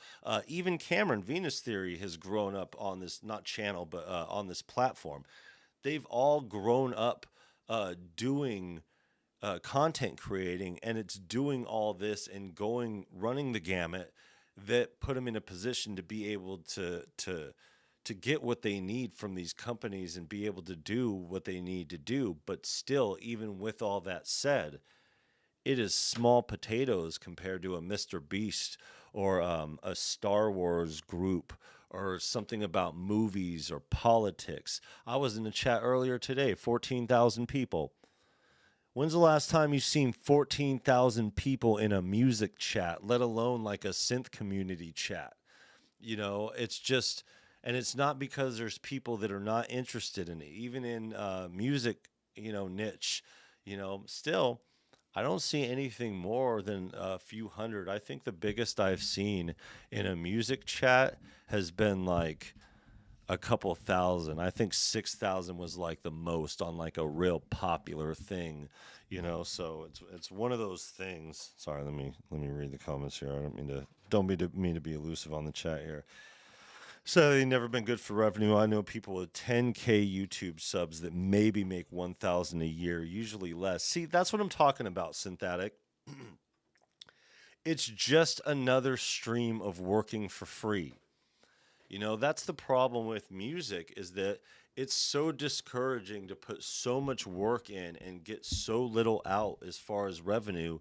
And a lot of that has to do with the American market and the fact that society does not respect musicians, especially in this country. And it's jacked because, there's so many great musicians out there that just never go anywhere. I've recorded with so many people that are great artists that are doing other things with their lives because music is not a sustainable income for the amount of time and effort that you put into it. It takes everything in you to be able to make anything, and once you even make something, you got to put everything into it just to maintain that little something. And YouTube and content creating is so much worse because you have to do twice the amount of work for less than you get paid. Isn't that sad? Isn't that sad? The amount of money you get paid from ad revenue is less than the amount of money that you get paid for streaming music on streaming platforms. So you may get paid such a little amount of money for all this stuff doing music, and you're so discouraged. Now take your music and try to give it a go on YouTube.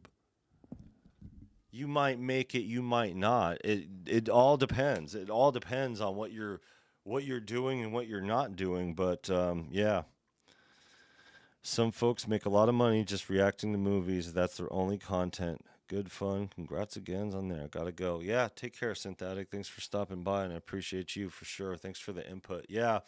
I've been thinking about that several times. Even my wife currently right now, she's trying to make a kitty channel, because everybody likes kitties. Everybody's into kitties like everywhere, and that's the thing with it, even the most widely spread around content is still like a pain in the ass to get through. But that's the thing about it. As far as this goes, yes, YouTube is what it is. You know, YouTube is what it is to where you can make 471 videos, and it's not like I just been throwing shit content out here. Like, all this content has been like fantastic work, and I'm not tooting my own horn like saying, oh, I make great work. I mean, I like my own music. Yeah, you have to in this field or whatever, but I'm putting together some pretty solid quality content that is super diverse, you know, and it's crazy how much that I've put out here, and the fact that I'm only getting what I'm getting out of it. But these experiences I wouldn't trade for the world. Like, let me just pivot over here, because this is the biggest moment of the year for the channel. Was this moment right here? Was this? I'll just keep it on mute for right now and let it go. Here it is. Oh, I won't mute it. Song. Get some music going for the channel. Why not? This MPC 3000 limited edition drawing was such a profound moment, not just for the channel, but like personally in hip-hop. Everything that we did here with it, you could see it going in here. This beat here was playing through the conversion of it here in the headphones over here. That's what I love about this key lab over here. It feels like it's got the tactile feel of that 3000. It's just great. Yeah. Yo.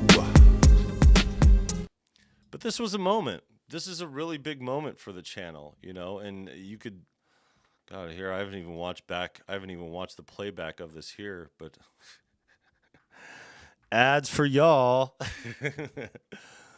Earn my keep in my own crap. You know, and that's another thing with all this. How far did we get into it? Good luck, y'all. Here we go.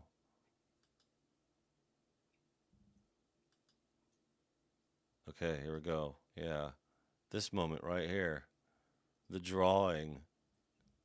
The drawing for the legendary MPC 3000 limited edition. My dad, I was like, I don't know what he's doing there. Rest in peace to Dragon Ball Z creator as well. Yeah. So yeah, you know, it was a crazy time, and you know, everybody who participated, we did it the old-fashioned way. We took these names and put them in a jar, folded up the piece of paper, shook it around, and had little Tussinn's little hand go into it. Do a short version too, yeah. Maybe not then, but yeah, I mean, it's just moments like this. Priceless. Priceless.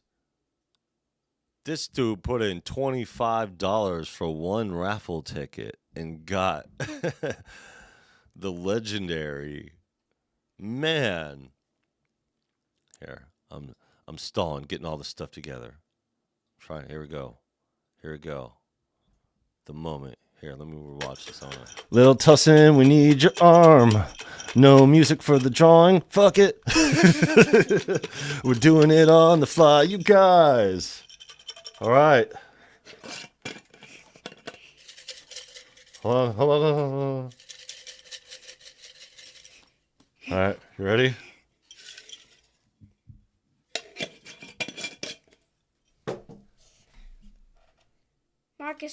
Marcus Turner for the win. Marcus Turner with the $25 submission. That is the homie. Yo. With this new MPC 3000. And the one edition. Submission for the win. Oh my God. Man. Holy shit. Holy shit. Hey, yo. Thank everybody who submitted to this shit. This is such a great thing. Oh my God. Marcus submitted one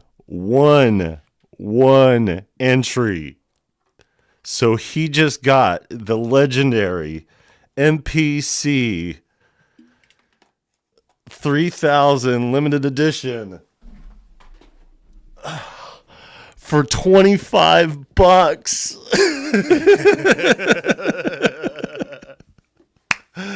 Yo, for those who submitted extra tickets, just know that, like, you guys made this happen. Somebody's getting this for $25. Shipping costs, man. That shipping costs. It definitely took care of those shipping costs. The universe is fucking crazy, yo. Yeah. If that's my takeaway to all of it, it would be that. The universe is fucking crazy, yo. That would be my takeaway for everything here, you know. And that was the biggest moment. That was the biggest moment of the year throughout all this. I mean, well, I scratched that. That moment has been completely overshadowed by little Tussinn's little epiphany over here the other day at the Andy Stokes concert. You know, that there. That is the thing, you know. Yeah, I don't need it. It's all good. So, yeah, God. You know, hip hop's dead here. And my shorts, you know, I'm doing a little better with the shorts. I was just cutting on the thing, but oh well. So as far as the YouTube thing goes, I wanted to make this more inclusive and do kind of like what they do and do synth pubs and stuff like that. But as much as I want to get with the community over here, it seems like a lot of the stuff that I'm going to be doing here is going to be on a local level. And I wanted to go out there locally as an artist and be like, hey, you know, show out here and do this or whatever. I'm going to take myself to the front real quick because we're not done yet here. Like, I know that I've been on for a minute here. Let me... Oh, there you go. Yeah. Hey, how's it going? Is the other one better? Or is the other one better? There you go. There you go. I'll go over here because it's a little better. Because it's a little better, you know. Yeah, the other tapestry definitely goes well when it's combined together for sure. Yeah, you know. Yeah. Yeah, it was a solid moment. It was a solid moment. So it's reasons like that, and it's things like that, you know, that here, let me stick this background on so you guys can have a little bit of music. There you go. Boom. It's things like that I wouldn't trade for anything, you know. There's been a lot more profound moments than just that, but that was one of the big moments for the channel and being involved in that. And just being the person to be able to facilitate something like that, thanks to a few friends of mine. And you know, shout out to my mom, too. She had something to do with it for sure. It's amazing shit. But it's the kind of thing that happens in music. These profound experiences always happen in music. And it's kind of like the takeaway of the guy that I met, you know, to where he was tripping out of the fact that, you know, after all this happened between his brother passing and him getting into music, right at the point where he's trying to get into music, I'm sitting over here in the hotel right next to him with the whole ass recording studio. And, you know, I was like, look, if you get into this music thing, if you do this music thing, it'll happen every day. It'll happen all the time. So I'm used to this kind of thing, but it doesn't take away from the quality of the experience every single time. So good. So I saw this too, this Cascade Music Festival, and I was looking on the names. None of them are familiar because I'm an old guy and these are all new guys or whatever, except for Deltron 3030. It's a name that stuck out here. Shout out to the homie Dell. Oakland again in the house.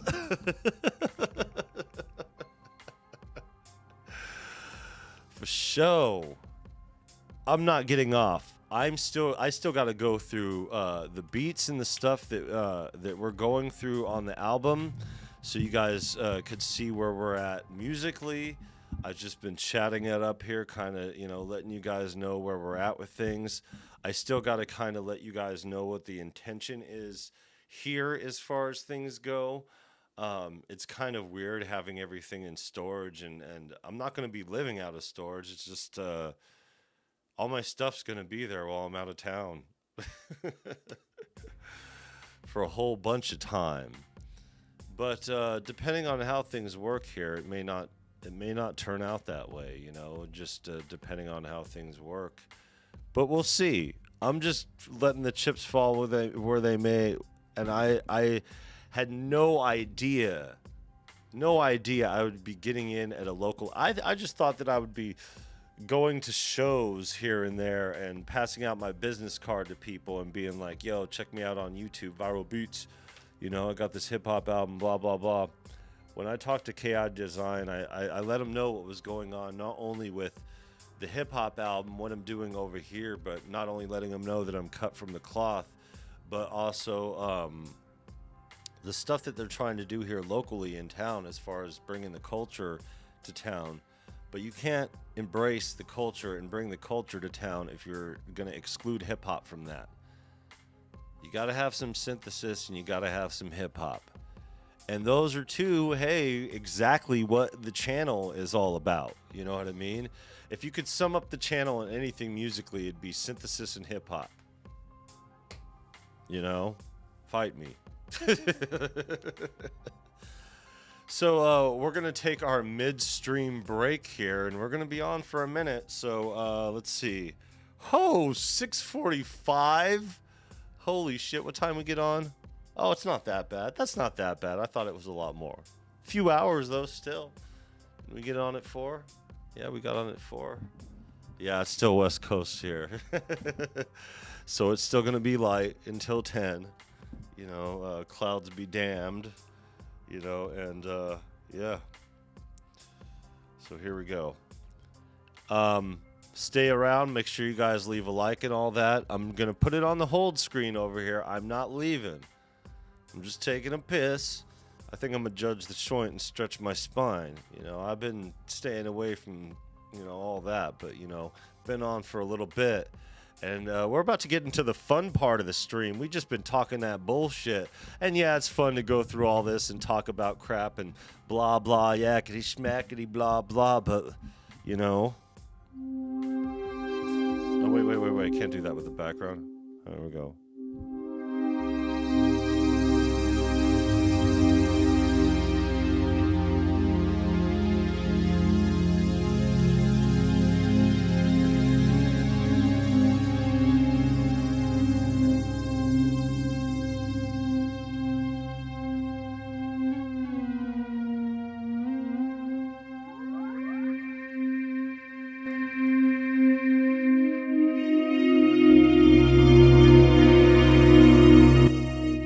We're not going to do that. I happen to do that every time the mini freak's in front of me, and I'm like, oh, shit. Oh, check out my ink. You guys didn't get a chance. Those of you who don't follow me on Instagram don't have a chance to see it, but it doesn't look as it did on day 2 or whatever, because, yeah, that's son of a bitch right there. You could see it's in that last stage of healing. You know what I mean? So it's already peeled. But, yeah. It got where it needed to be, and now I am upgraded with my virus tattoo. I'm going to add to it and, fix my other tattoos or whatever. But we got our performance mic going on here with it. Got the new hat, which is a flex fit, so I could twist it to the side when I do like I do when I'm rocking the mic. And, yeah, we're just going to keep pushing here, and I'm going to go through and... we're going to go through some music here and some other things, but like I said, I got to stretch my spine and maybe get some other stuff going or whatever. And I got this hold screen going, and It'll hold you over, like I said. Leave a like, subscribe, all that jazz, and we will continue for the 3-year anniversary.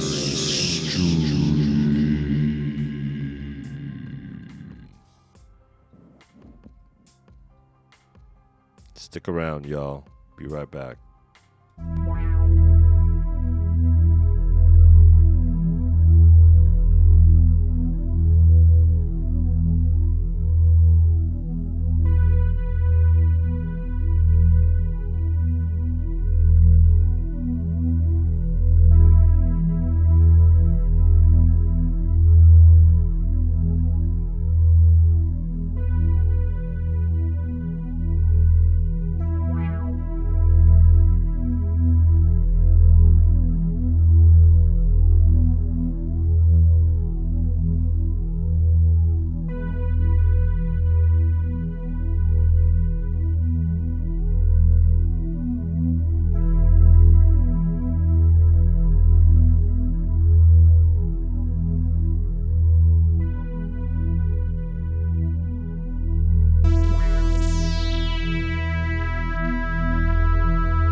Here we go. What's up, guys?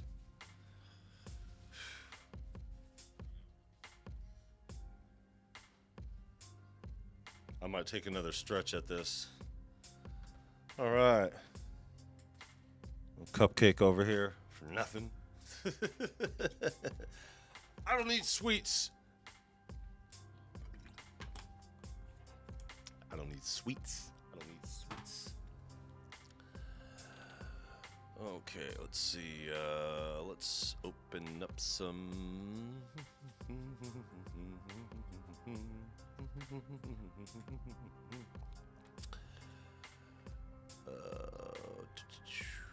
Here we go.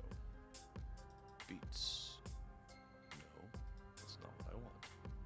Like to open this folder. I'll open this folder. After that, I'll open this folder. And I'll close this one. Then I'll close that one. Yeah. All right, hold on. Just open up Logic.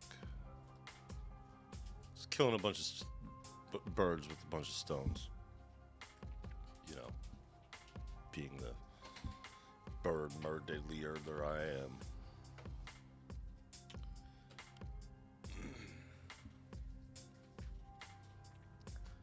Crazy.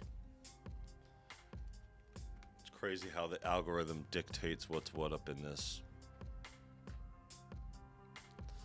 Alright, you good there? Going for it.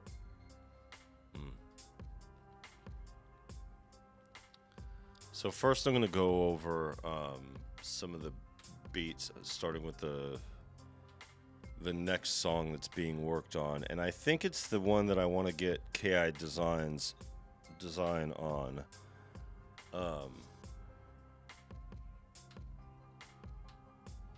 Let me see if I can... I wonder if he's on Instagram to where I can hit him up live real quick. Let me... Okay, before we do this, we'll do this, and I'm going to go to screen mode. And here we go.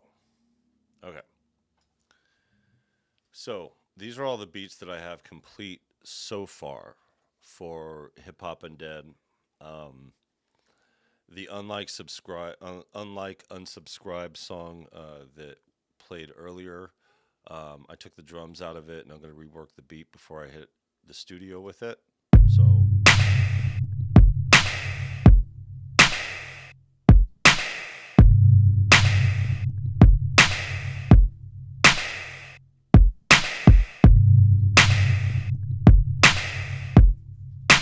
I just wanted to take a different melody. Oh, sounds like a song title. It does. Strange Algorithm. Okay. But this is what I'm working on next. This is the next one. Those of you who remember this from working on it. EHD drums. Rest of the family.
So the other thing here is Through the Darkness, which is like the single.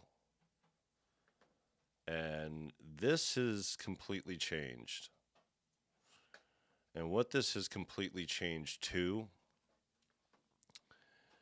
is the beginning that I thought that I was going to be using a female lead vocal for. I've decided to change it to spoken word. And it wasn't my decision, as these things typically are not. But I think still a female on it doing the spoken word, you know. I know a few that could pull it off or whatever. So this isn't really, let's see, I have it mixed but not mixed sonically, so it's gonna, even though, what do I have here? I have a limiter, and then I have channel strip that has some, yeah, there's nothing really done up on it or anything like that. I just have the harshness smoothed out a little bit.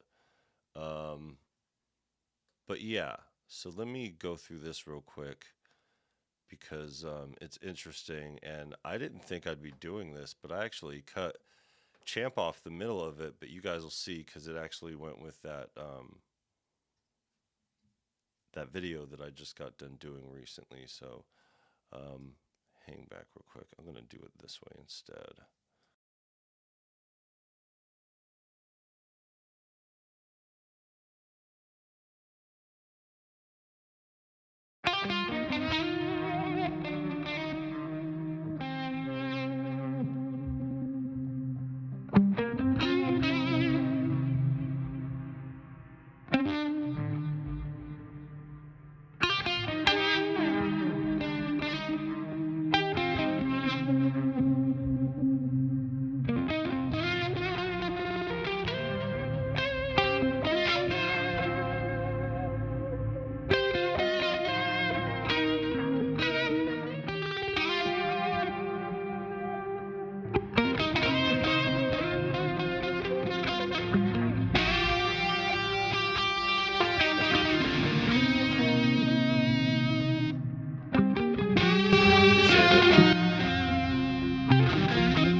Sometimes I know just what to say, but don't know how to say it. My age is later, where you relive all your trauma daily. Maybe it's just me, because my life is hard. I'm on the pavement, pushing every day about my way until I make it great. There's something about fate progression, taking every lesson without question. It's a blessing and a curse, because it hurts a lot of feelings in the process of this evolution.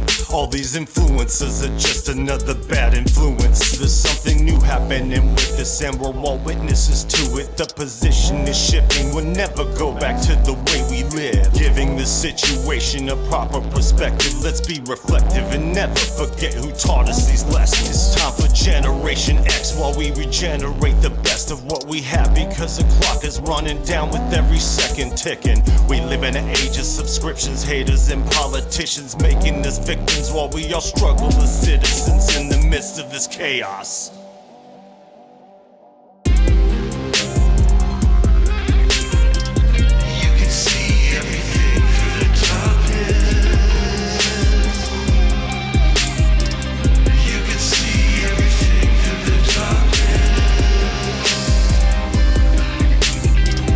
You can see everything.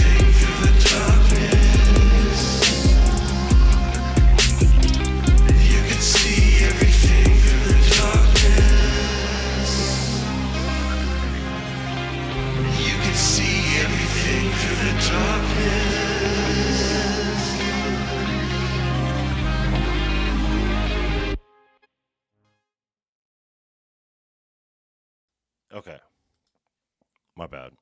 So the reason why I stopped there is because this is kind of what I wanted to show you guys that I've been working on.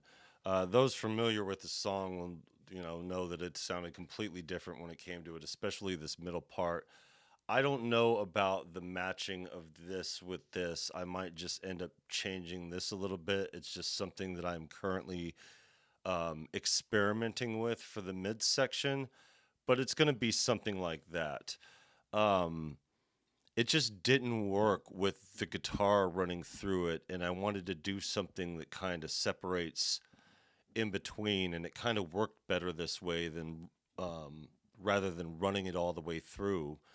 And these are actually I got to rebuild the drums over here because that's actually what I did over here. The kick, however, I was able to salvage it by all things with the motions. And it's kind of like I was showing off in my video when I was talking about this being my favorite plugin. Um, Adding these two to the one drums it beefed up the drums and got a specific type of moving delay that was perfect for it. And yeah. So this part, I'm not done with the part over here, and I have a lot of working to do. But this is going to be the priority as far as mixing on the channel goes for the Hip Hop Undead album. Which, ironically enough, not really being, I mean, that was the thing about it. Like, it was too rock, and just inserting a female vocalist in the front didn't seem right for singing, but it seems better cut with just the guitar in it. If you do a female spoken word part in it. So I'm gonna find somebody who could do it, but beforehand, I have to clean this up to give them a scratch. And these vocals are just scratch, really. I mean, the verse was done in the studio, and the stuff in the second half that was also done in the studio. But I'm also gonna re-record those because I've been singing along as I've been doing this, and like as I've been working on this, I've been getting better at it as far as my delivery goes, and I would rather hit all those marks and hit them in order too. But for now, this is good enough for a scratch. And the thing that I really need to work on here, and I'll just take, I don't know, because I don't have the.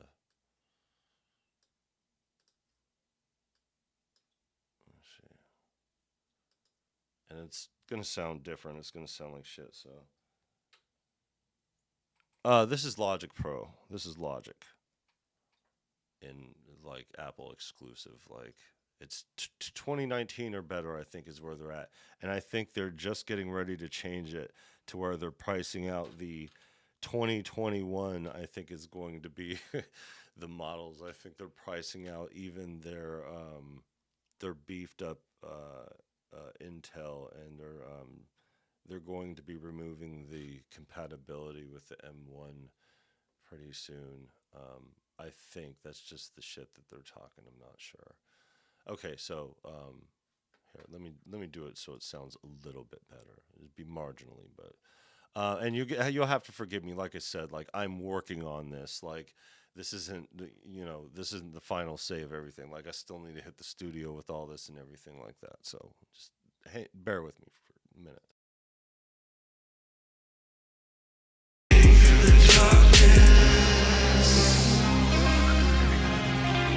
You can see everything through the darkness.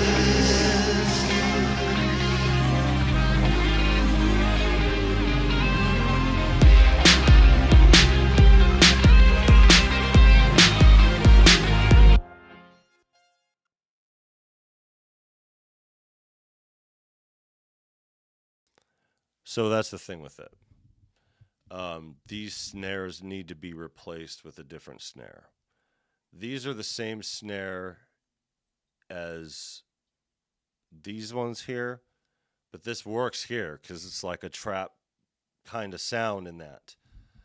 But it doesn't work here. I need something more natural. I'm probably gonna dig through these earthquake drums and find something with it. I don't want to do this live though, you know what I mean, in a live setting as far as this goes. So these snares are going to be replaced for sure.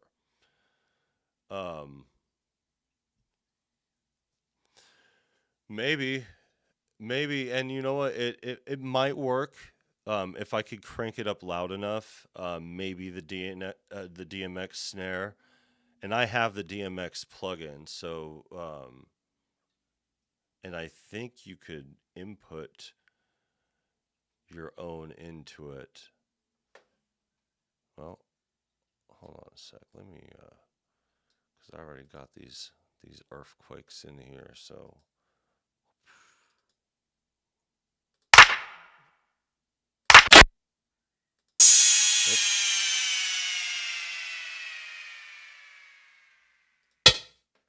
See. Yeah, those are loud. My bad. At least there's a limiter on the end.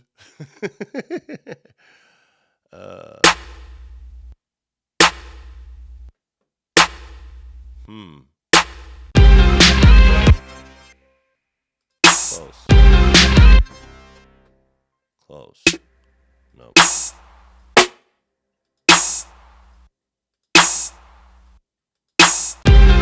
I need them aftershocks. That's what I need. I need them aftershocks, EA's. It's like, oh man, more? I ain't got no money. I have money for the first ones. Do I have anything on that? Oh, I do have the oxide on those. Okay, well, I guess I'm not going to do that. Well, maybe I will. And I'll just take them off and try it at first, and then we'll see what it sounds like with the oxide. I think that's the one. Alright. I wish I could do this without just dragging and dropping it. Alright. I'm going to have to level these ones out too, because they come in too close together. I wonder if... I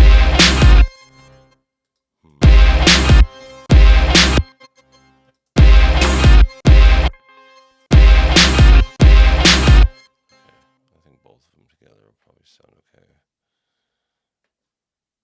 Maybe,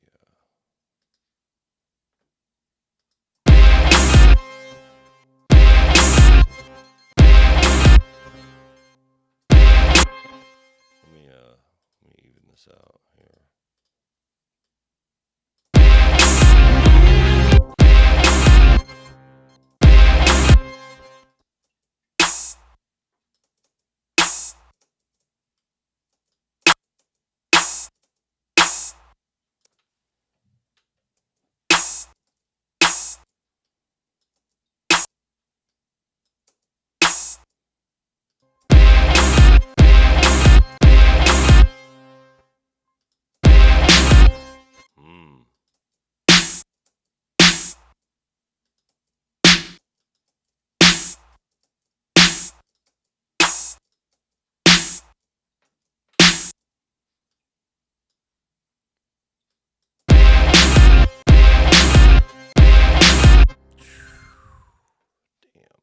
Okay.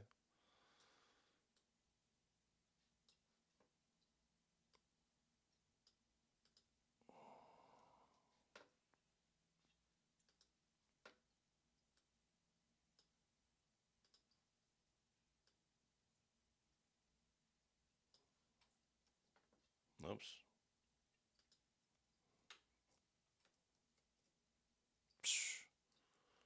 I'll do it over here. Whoops. Alright. That's going to work for sure. Okay. Sorry about that. See, that's why I didn't want to do it live, because I was like, ah. Alright.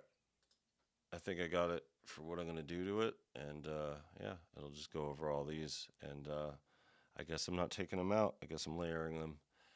Layers. They're gonna be layers. Yeah, I gotta do that. I really want to get that nectar controller so I could do all this without old pointy clicky, because it is kind of annoying to have to go through all this every time and use the mouse to do it, and I really don't like it. But that nectar's, just a couple $100. I don't know why it keeps doing that every time I do it. It's because I keep hitting this one. I just want to make sure these are straight because I never trust it to be on time, and fixing it afterwards is kind of a pain in the ass. Let me circumvent this whole shit. Okay. Yeah, so if I had the nectar thing, it's like a little thing. It's like a DAW controller hardware thing. So I'd be able to hit the faders and hit the knobs and everything like that and do what I'm doing mouse free. I don't know if I'd be able to do this kind of thing, but as far as the copy and paste, I also want to get like a Logic keyboard, kind of like what I did with the Pro Tools keyboard that I got. I should have just had that. I didn't use very much of it. Okay, let's see how far I could go with this. I'll stop it. And I think there's a double up in the thing. See right here. It was wrong. I can't do that. Let's see. Maybe not.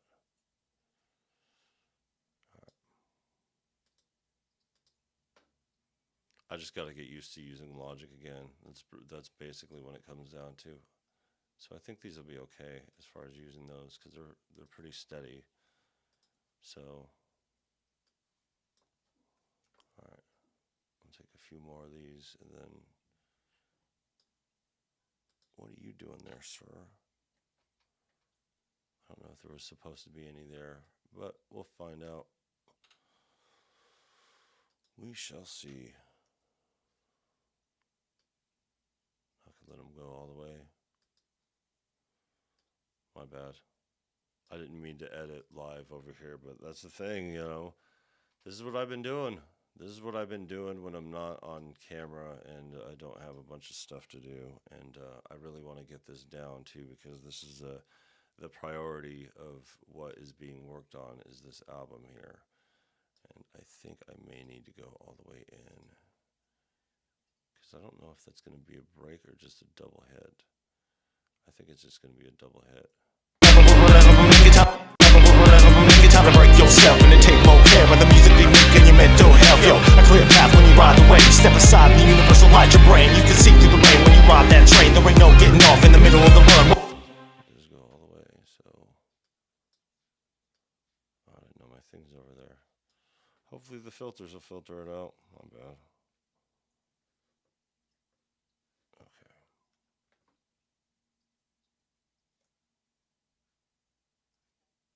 Oops. Oh, it's still a short one. And just to there. Time to make your choice. Time to raise your voice. Time to give them what you got and stay when you ride. Yeah, and my cadence is higher. I want it to be lower. And same with my...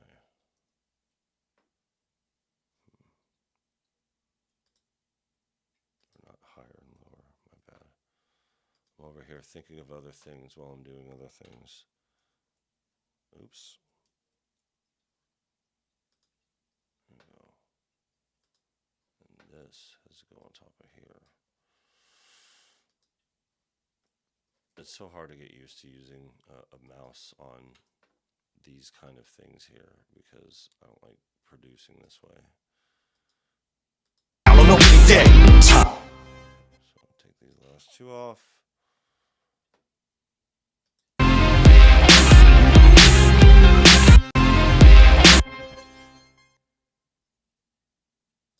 Oh, here it is right here.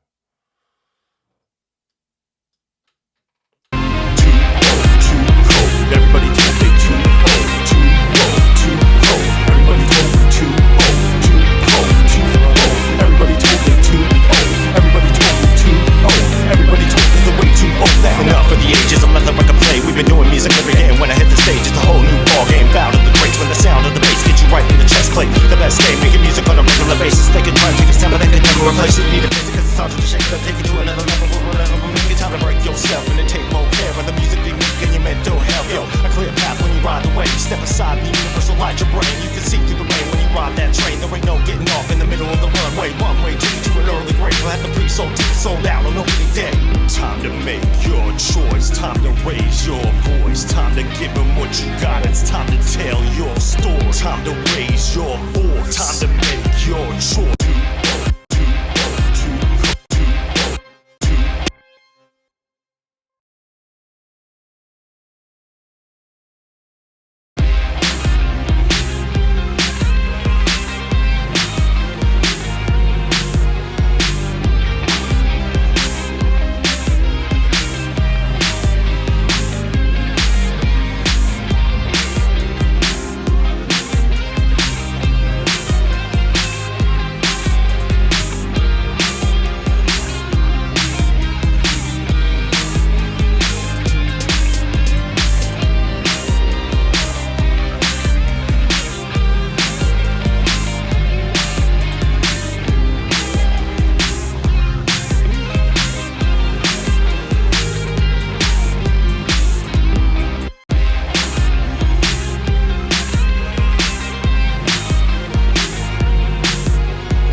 Sold out on opening day. Time to make your choice. Time to raise your voice. Time to give them what you got. It's time to tell your story. Time to raise your voice. Time to make your choice. Time to give them what you got. It's time to give them what you got. You can see everything through the darkness. You can see everything through the darkness.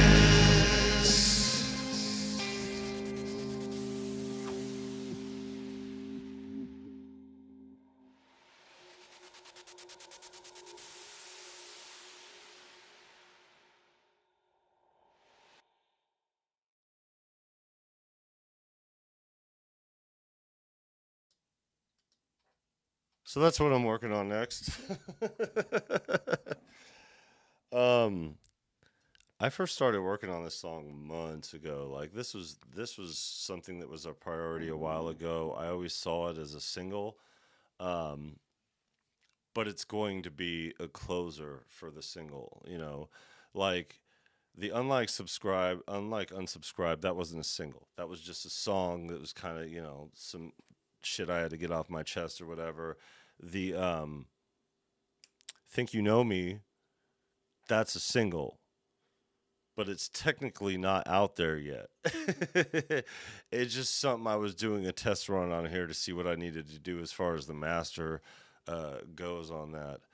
Nice additional lyrics there, doing it always for some additional movement and some highs if you want it. Yeah, for sure. Yeah, I always layer my snares. I was thinking about taking those out directly. Not really overestimating the earthquake drums, but for the sound of this piece, it's a dynamic piece that has a lot of range to it. So the guitar elements and stuff like that, they kind of drown it out if I don't beef it up. And still, with that, I had to use the oxide on both of those to make it go and do some really heavy EQing on it. But yeah, this is really the priority as far as songs go, and it's unfortunate, but the dude abides here. When it comes to stuff like this, I wait as long as it takes. It takes as long as it takes, and it's not that I'm over here half-stepping. It's just the universe puts me in certain situations that take me away from being able to do things to where they're released on that schedule, not mine. So as much as I wanted to release this song and finish it months ago, we're just really getting into the process of getting into it, and still, like, it's not going to be done until we could hit the studio again. which won't be at least for another 2 months, which not that bad. You know, I don't mind taking that kind of break because I'm not really taking a break. I'm just getting prepared. We're just getting prepared here. So I do have the other ones. So let me get out of here and then get back into it. Oh shit. I got this POC flip. I think I'm already gonna get a copyright strike on this anyway. So you know, if I get hit for this POC flip, then I'll fit. Hold on, let me kick on my Arturia. That way it doesn't freak out on me.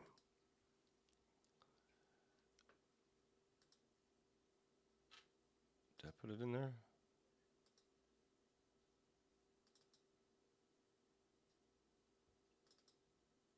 Come on. Where are you, Serato? There you go. All right. Hold on here. That's exactly what it was. 2 years is reasonable for an LP. Yeah, I'm gonna move a lot quicker than that because once you get in the thing, my bad. I don't mean to be spitting up over here. That's not what happened, but totally exaggerating. I didn't think I'd be using this here.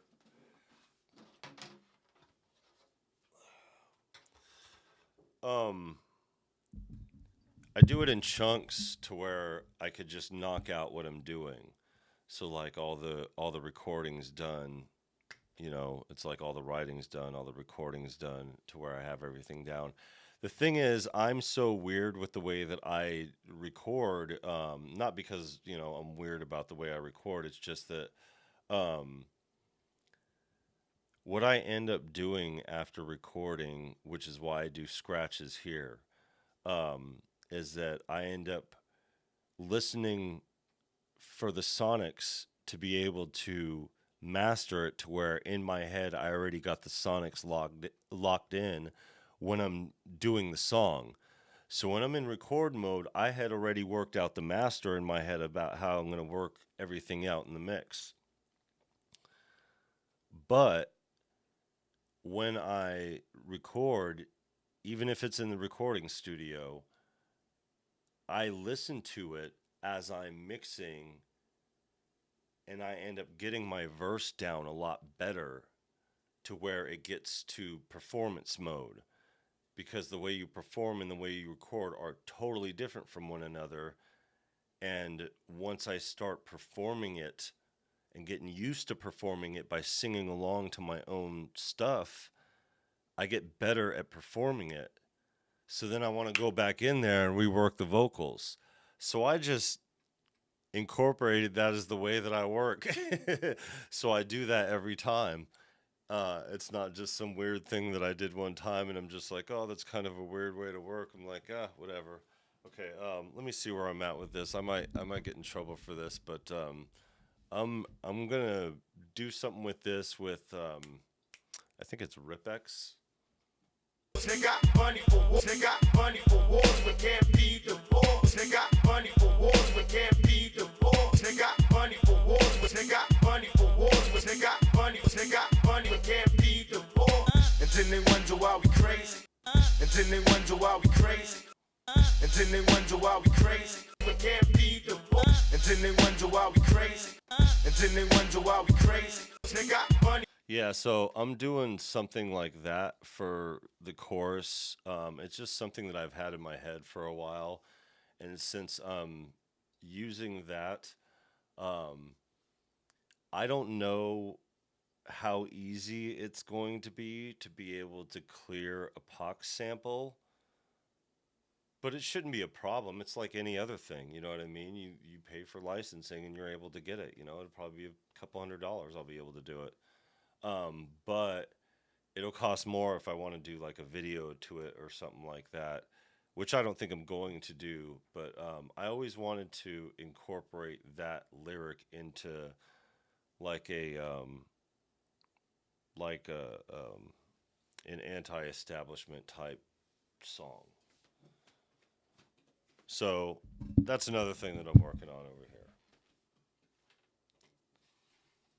So let me close this out. I thought I was a lot further along because I'm a lot further along in my. Let's see. Quit. And what else we got over here? I think I got something else too that's real, like in the weeds type deal.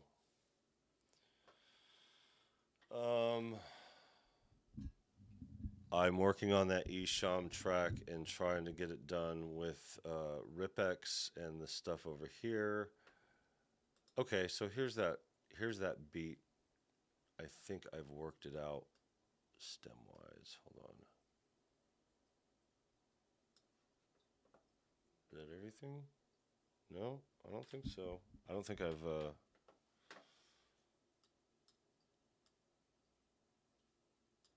well, nothing like seeing here.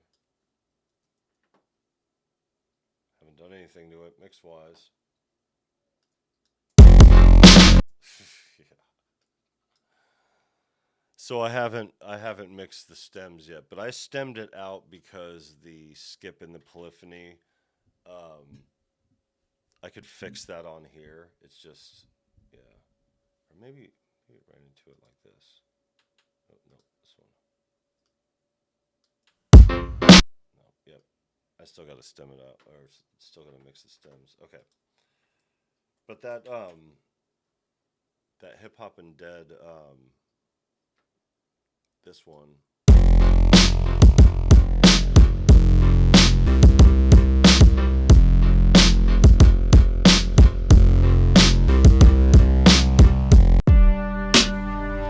I still got this one. I haven't decided if I'm going to use it for the album. Because, yeah, I'm trying to make a classic here, so even though I got good beats,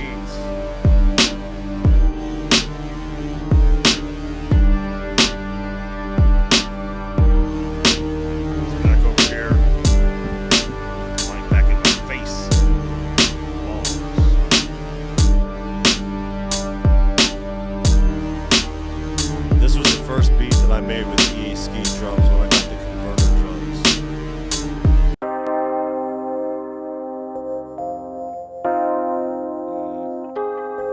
And I don't know what to do with this other than sing on it, but I need to beef up some of the things. I need to beef up the drums for sure.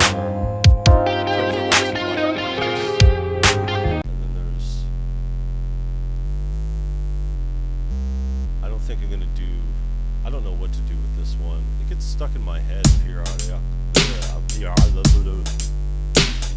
Do it live. Fit. Periodically. God damn it. Sorry, we've been on for a minute. I don't know if this works on the album, but I want to do something with it. I really like this beat.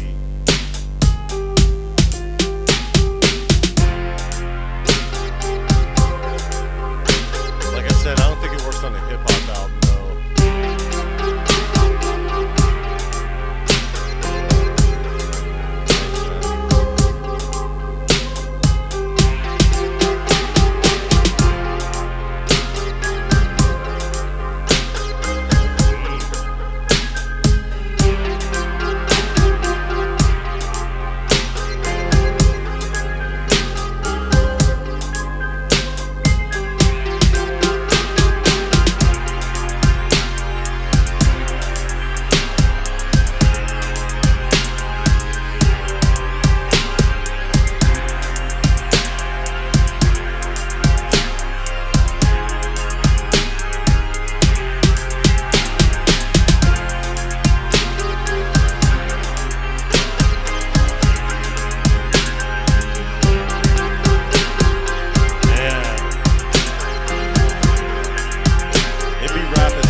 it might not work with this album, but I don't know.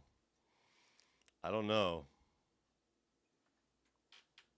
I like it. I like the beat a lot. But for a classic hip hop album, maybe not. It's a little aggressive. I like this one too.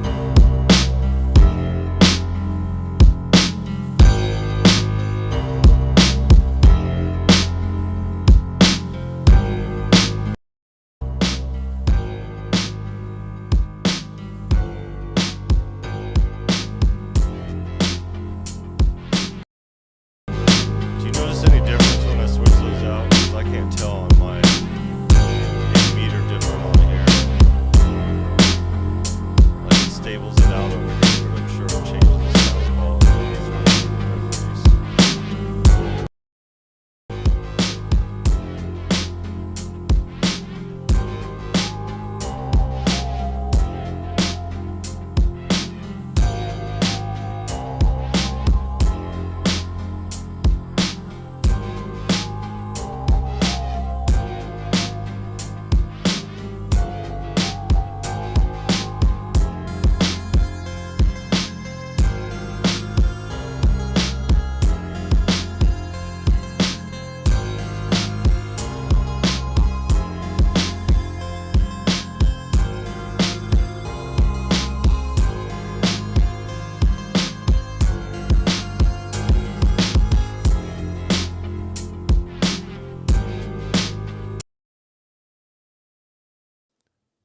Yeah, it's weird. For some reason,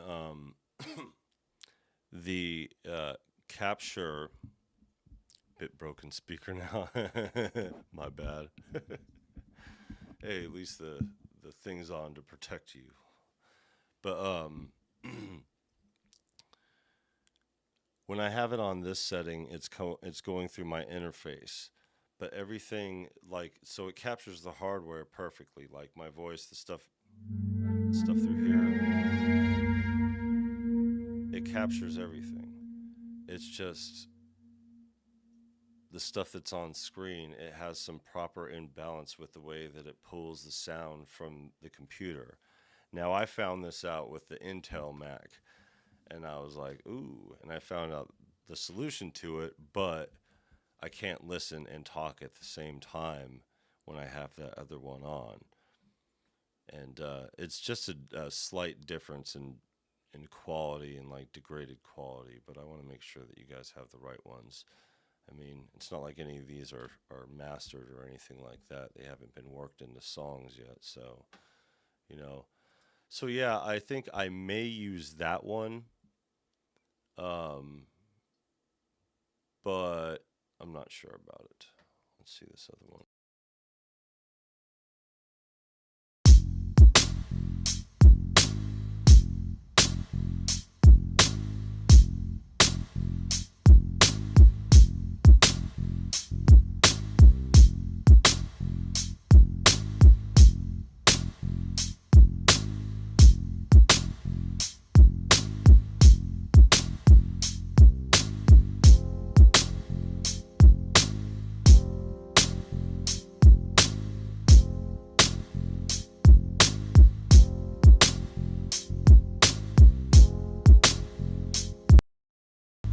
Change it up.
use that one. Yeah, see, that's the benefit of doing these Phantom Friday episodes, where we all started 3 years ago this very day. Doing those Phantom Friday episodes, I like it, and rapid fast too. Like it'd be, I don't know. I've been freestyling to it and coming up with some pretty amazing shit, and I'm just like, man, I really want to use that. That's definitely going on the Hip Hop Undead album for sure. But what I was saying is that, oh, my bad. What I was saying is doing these Phantom Friday episodes, where this all started at, you know, kind of brought it in full circle in the end to where some of these are going on the album. You know, these are all stuff that I just, you know, made flat out on the Phantom. So, yeah, Phantom Friday episode 43 right there. Let's go with 44, see what you got.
I don't know.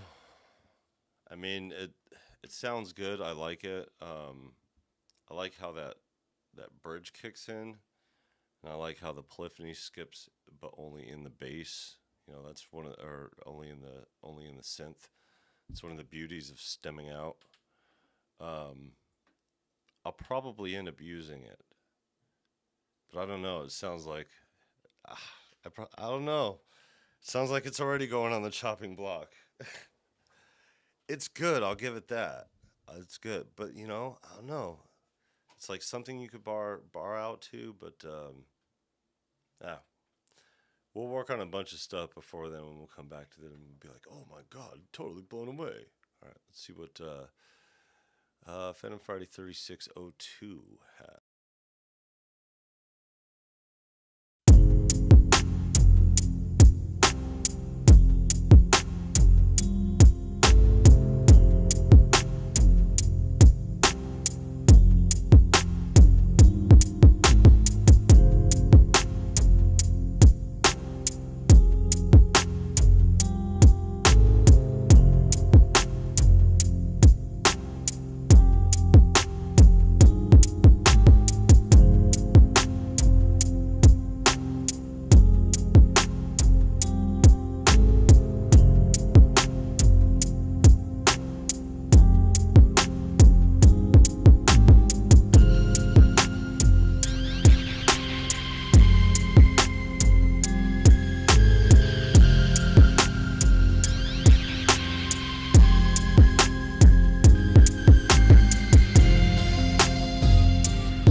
definitely gonna use that one, but I need to do something with the chorus. I like it, but it's just maybe having a beefed up vocal or something like that will change the dynamics of that. I don't know. We'll see. And then we got the we already went through that. Okay, let's see what we got here.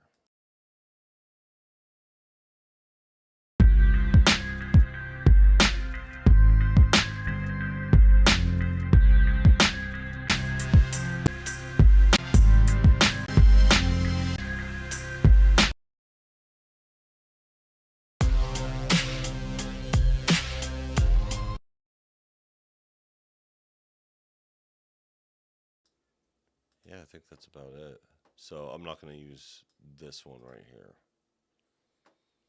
And I'm not just going to get it out of here, but I'm not going to use it. So a couple of them need some work. As far as the songs go, the single is definitely the priority for sure. And then I'll probably record that at the same time as Think You Know. And then I'll take on like Unsubscribe into the studio too. And then that'll be 3. And actually with doing that one, I'm only going to be able to do the 2 at a time in the studio, because that other one has so much range, it's going to wipe me out. So I'm not going to be able to take my old ass and be like, okay, let's do this other dynamic track and start spitting. I tried to do that before, and I was like, oh, my voice sounds kind of cool. And then afterwards, I was like, oh, that shit's off key. God damn it. Yeah, so the album is the priority, you know. Hip Hop and Dead. Kids are out in full force. Kids are out in full force. Yeah, so here it is, folks. 3 years. Haven't been on here. Let's see. Minute something. My 3 years on YouTube. What have I learned, you know, more than anything here? I don't know. Not that anybody's asked me that question. But just like giving a retrospective, you know what I mean? Or introspective. Which one is it? Both. It's whatever I say it is, god damn it. It's been real. And as much as it's not economically viable in the 3rd year, this 3rd year has been the most impactful. Now, I'm not discrediting NAMM. NAMM was some insane shit to happen on year 1, especially because that's what got me comfortable into coming up on YouTube anyway, is being on YouTube and, you know, interacting. I just wanted to interact in a more direct way. It's just we got to do better as a community to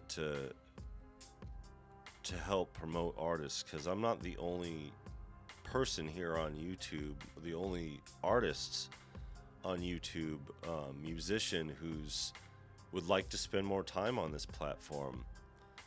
And if it were more rewarding financially to cut some of the red tape out of the way to where it frees us up to be able to create and spend more time here, motherfuckers gotta work for a living, you know what I mean? But what happens if music's all you have? You know, that's the thing about the music industry. Let me go. Let me do a front view here. Let's get serious. You know, that's the thing with it. You know, that's the thing with music. You know, music is.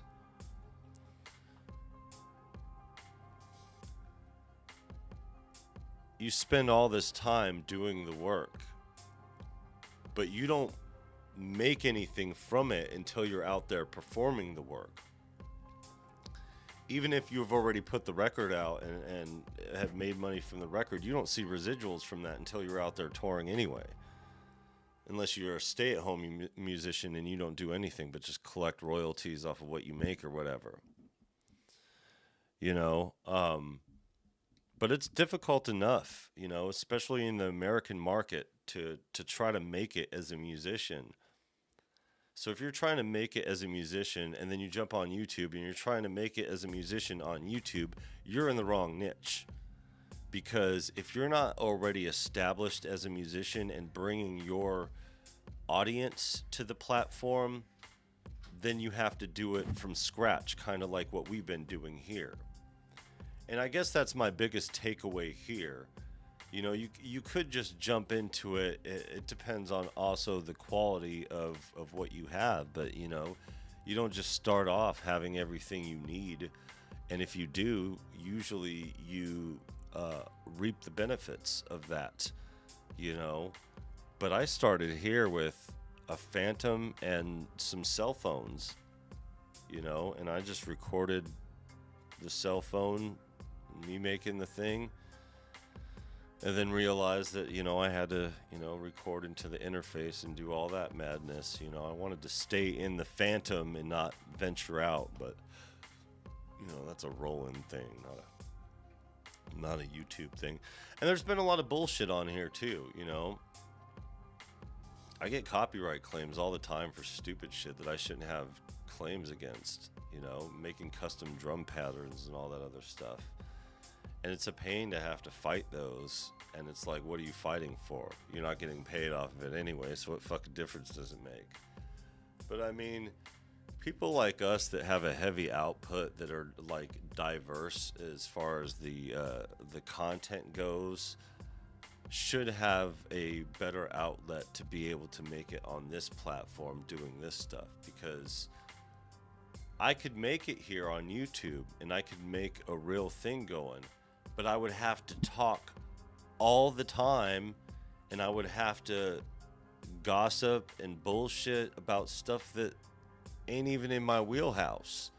I'm trying to fucking make music here. I'm a musician.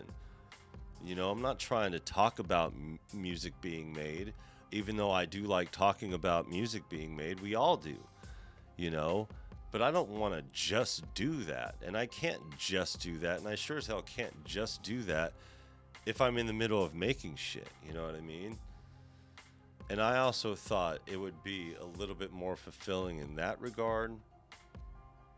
But these priceless moments, you know, the unwavering support of the homies, you know. I said it last year, you know, if I just had one person, I'm good with that. You know what I mean? And I know that a lot of people are out here lurking and doing whatever, you know. So it's weird to talk to an empty space, but it's not an empty space, you know. You got to understand there's people out here, you know. But it's not like the music industry's out here helping out or anything like that. The music industry's, you know, fucking up, you know. The music industry is having so much problem trying to hold on and let go to streaming platforms because the blitzscaling model has completely fallen apart. And the ones who started it are all, which is Spotify, they're going first. But, you know, what do you do when Apple and even YouTube Music, you know, they've all copied it and they all do the exact same thing?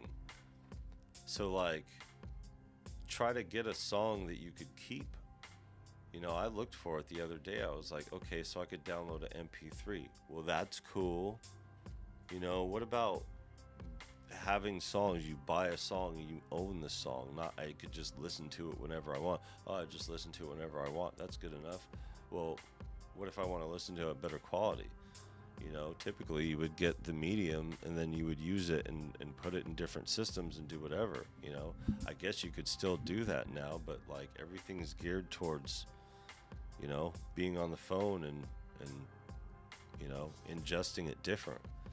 But there's still a group of people, you know, that prefer, you know, big headphones and, you know, big systems and, you know, actually care about listening to their music the right way. Like my little brother, he can't listen to music on his cell phone at all, not even in passing, even if it's just getting a beat in your head and getting, you know, distracting or whatever. He can't do it at all.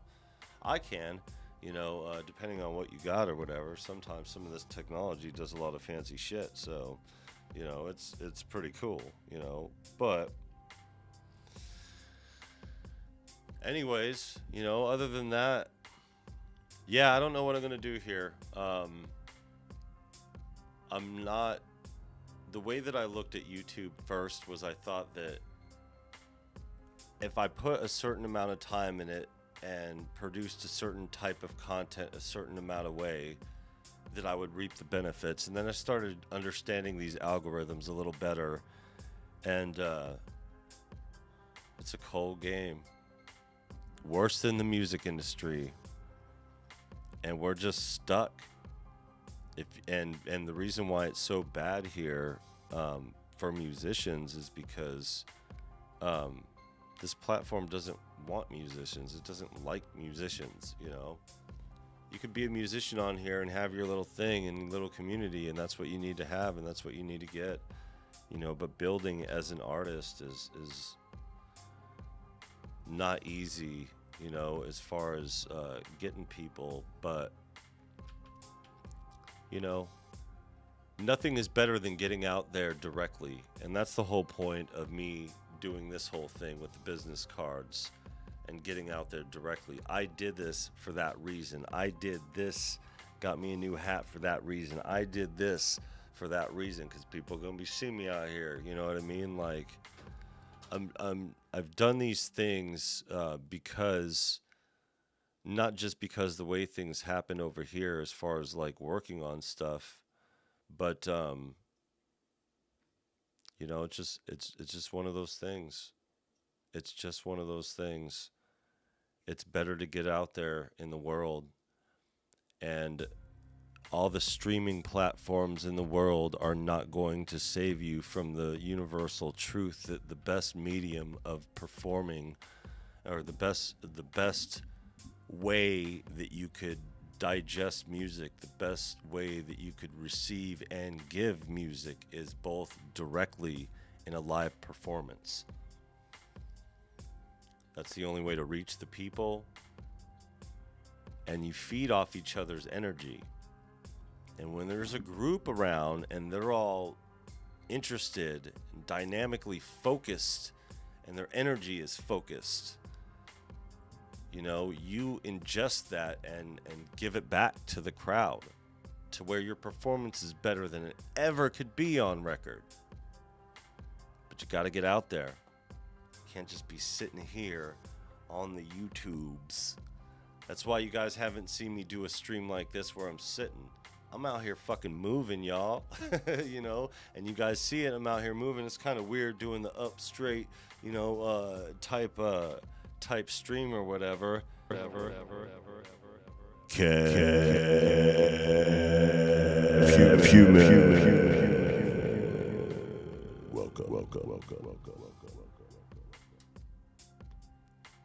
Yeah, I love this shit. And whenever people come in and out of here, it's all good with me. You know what I mean? But when it comes down to all this, like, I never thought that I would be going from this type of YouTube situation into the live performance, street musician,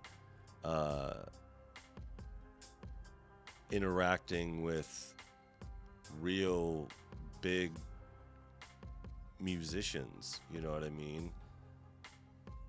I'm cool with making music the way that we make music, you know what I mean? I'm not saying that, you know, hip-hop's a small thing, you know what I mean? But it's just, when it comes to music here on YouTube and the stuff going on, you know, hip-hop's hip-hop. There's a lot of competition, there's a lot of gatekeeping, and there's a lot of people that won't give you your props or do whatever, you know?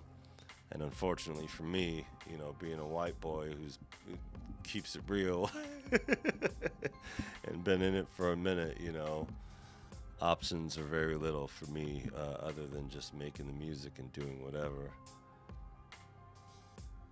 I bet my neighbors love that at 4 a.m.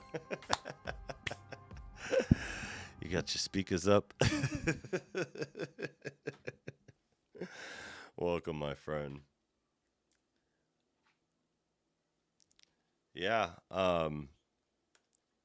it's just I've been neglectful of the way that this town has been developing, and over the last year it has really developed, and they are really bringing the culture in.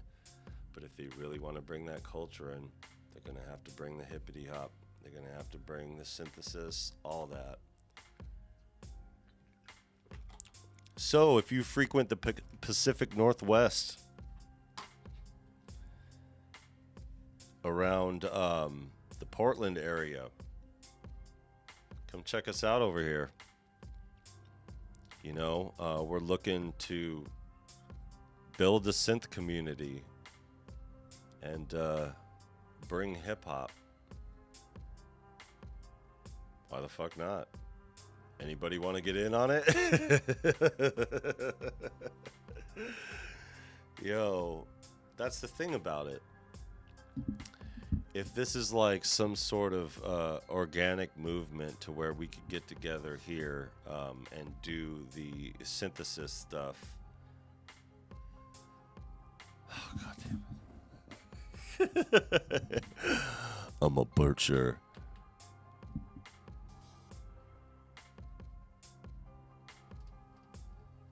I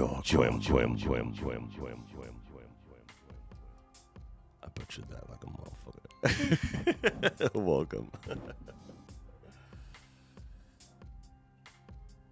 Oh, dope. Made albums with Buck 65. I'm gonna have to check out. Might have to check it out. Yeah, it's funny. When you're so wrapped into what you do and listening to, you know, it's hard to listen to outside music. Like, I still haven't listened to a new Eminem album yet. Shit, X-Rated came out. I still didn't listen to that either. I'm behind on my music listening to because I'm too busy making it, because I'm not there yet to be able to just have that time. I'm gonna check it out. Definitely gonna check it out for sure. Can't wait. Yes, I can. It's gonna be amazing. So yeah, here we are. Beginning year 4, and here we are. We got Hip Hop and Dead coming, as the 50th anniversary of hip hop is coming to a close. The converted Tussinn is out there, and you know, all the albums that we made here, mostly on the Phantom, and that's why I put that out there, because it's been so long. You know, a lot of people forget, but they still have room to breathe because music is timeless. And I really like those pieces, to be honest with you. You know what I mean? I stand behind my work. So, yeah, speaking of which, it's time to get to work. I appreciate all you guys, all of you guys. Everybody showed up here today, and everybody who shows up here regularly, and those who just lurk, you know, and all that liking and subscribing and all that, you know. It's all good.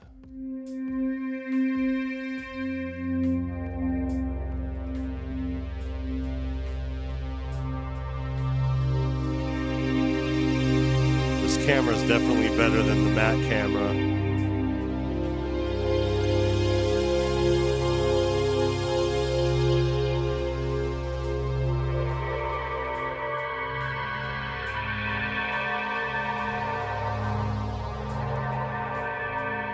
Now my tattoo doesn't look so old when I do old knobby twisty.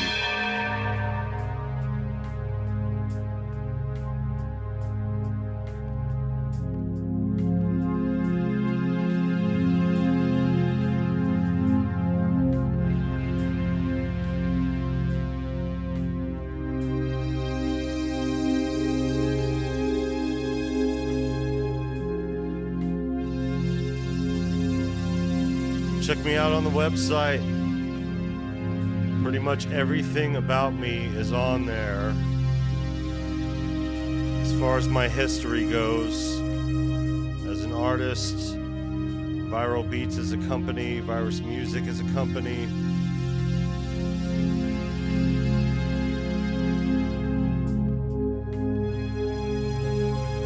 Where we're going, what we're doing on here.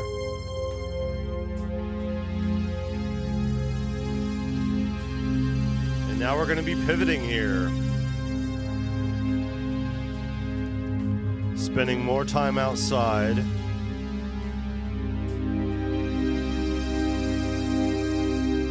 Going to every music place we could possibly go to.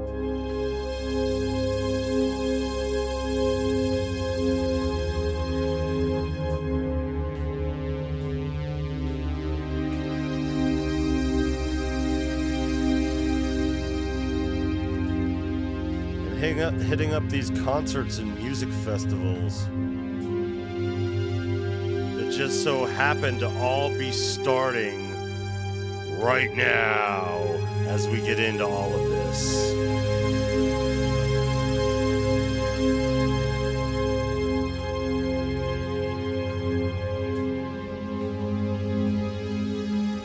I really appreciate this journey with you guys.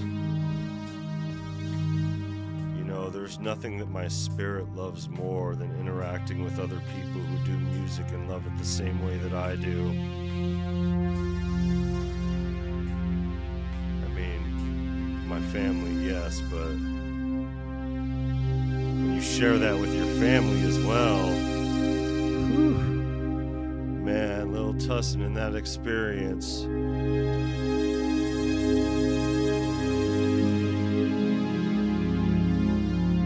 What he said to me, he said, "Dad, don't take this the wrong way, but their music is so much better than yours." I said, "I don't take that offensively at all." I said, "Here, look at this." And I showed him. You see that drummer over there? You see that guy over there, the bass player? You see the guitar? You see the keys over there, the guy playing the keyboard synthesizer thing that's now playing E-piano coming out of it. And then you have the lead, the singer, right? I said each and every one of these musicians has spent significant time developing their craft, becoming the best musicians they could possibly be. And they have all practiced together, working on the same piece of music to all have one cohesive unit come out there, and it is finally being expressed in a live performance. The best possible situation that you could have for that music.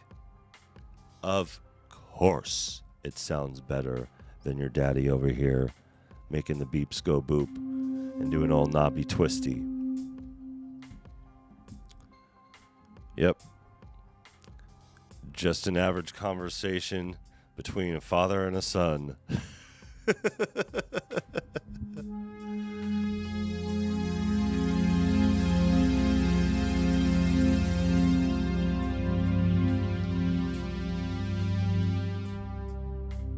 He understands completely now. No matter what you see on TV, it's not real until it's real. But I told him, I said, find an artist that you could learn their songs, love their songs, and then go see them live.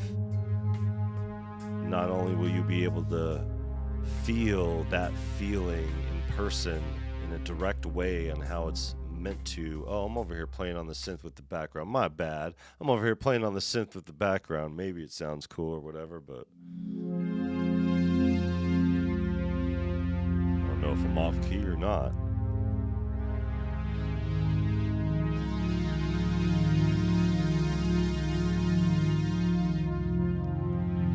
Yeah, you know, when you do music long enough, you get to noticing these things about how things are and how they're supposed to be.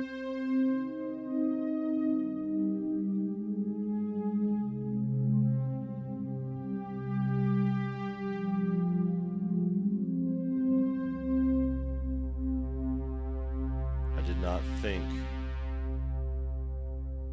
that I'd be participating in this town's development stages of music, but I live here, so I guess it makes sense.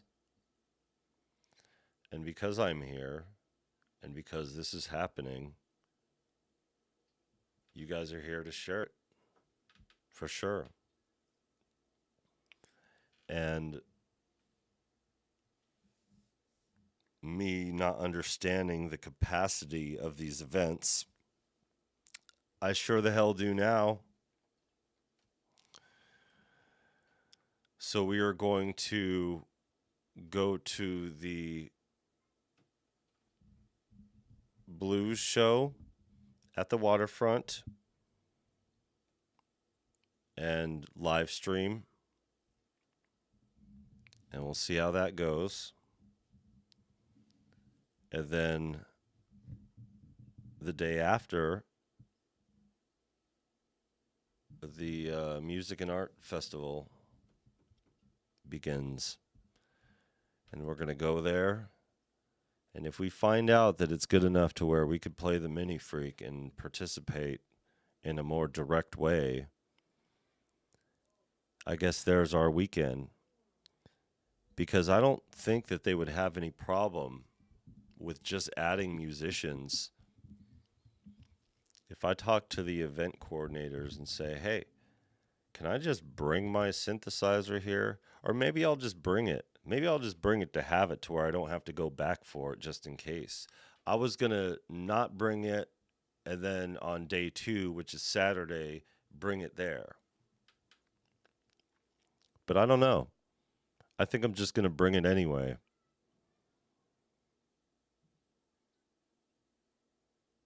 I don't know what to expect out of all this. I'm not expecting anything, you know, but it's uncharted territory, especially for the town, you know.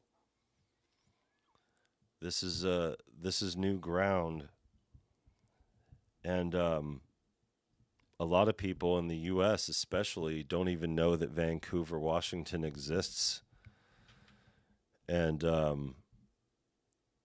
how many cool places there are here. So whether or not it's good for the algorithm, I don't care. Like, really, when it comes down to it, it's all good to me as long as I'm plugged into the music spiritually. And I am now. But I've been largely these past 10 years or so without an audience, you know. And it's good to have an audience here on YouTube, but that's not the type of audience I'm talking about. A direct audience to perform in front of. And I miss that. And I'm starting to understand the reason that the universe has put me in this position to be able to get back into the live performing. Yeah, the Freak is definitely a nice portable synth for sure. More portable than I anticipated. You know, just get a little power box, you know, get a little PA speaker, you're good to go. I just wish it weren't all shitty here with the way that they do the permits. But, you know, I was on the executive board of the union. You know, I did a lot of work when it came to government, you know, agencies and stuff like that, and working directly with stuff like that. So, you know, maybe I'll lobby for some change in that so they could let the street musicians flourish, because, you know, I think it's bullshit that you have to get a permit anytime you have amplified sound, and then they actually might give you shit about it. Well, that's dumb. That's discouraging to musicians who want to do that kind of thing. But I'm also going to hit up some of the venues here. There are a few, you know, clubs as far as places to perform at. Not anything like the Get Down is here, but let's see about changing that. There's definitely enough people here to make it go. Now let's just see if we could make hip-hop work here. And you know what? Hip-hop works everywhere. So there you go. I just hope this crowd here isn't going to be too afraid of it, you know? I think it'll be okay, though. I really think it'll be okay. It's going to be interesting, that's for sure. But in the meantime, after the music festival, Lil Tussinn and myself will be taking a trip. I'll still be doing live streaming, you know. It's just I won't have anything with me, but there'll be stuff. There'll be stuff to use, and there'll be music stuff. And not only that, I am going to get some things done to be able to front load some of the content that I've been working on. So hopefully I'll be able to take the time I need to finish up some of these videos. Because being behind on them, I was like, oh, really? I want to get this content out and everything, but I'd rather be where the music is. And really, there's only so much time in a day, especially when you have a family to consider. And I got to feed my family, you know what I mean? And this ain't doing it. And music will do it, you know? So, and I could do both at the same time. It's just less time on here than I was actually considering doing, because I thought that if I just put more time into it, you know, the benefits would start coming back to where I could actually be put in a position to do more of it. But that's not how things work here at all. It's a baby making factory. It's weird. It is really weird. But it's all good. Like I said, the dude abides. I just go where the music is. And this Hip Hop Undead album, coming sooner than you think. Let's go to screen mode. Darkness. Here we go, folks. This is my little realm of the interwebs. ViralBeats360.com. This converted Tussinn pack that has all the sounds, the best of the best from the Phantom patches, everything. It's only going to be 50% off until the 10th, right before the end, on the last day of the 50th anniversary of hip hop.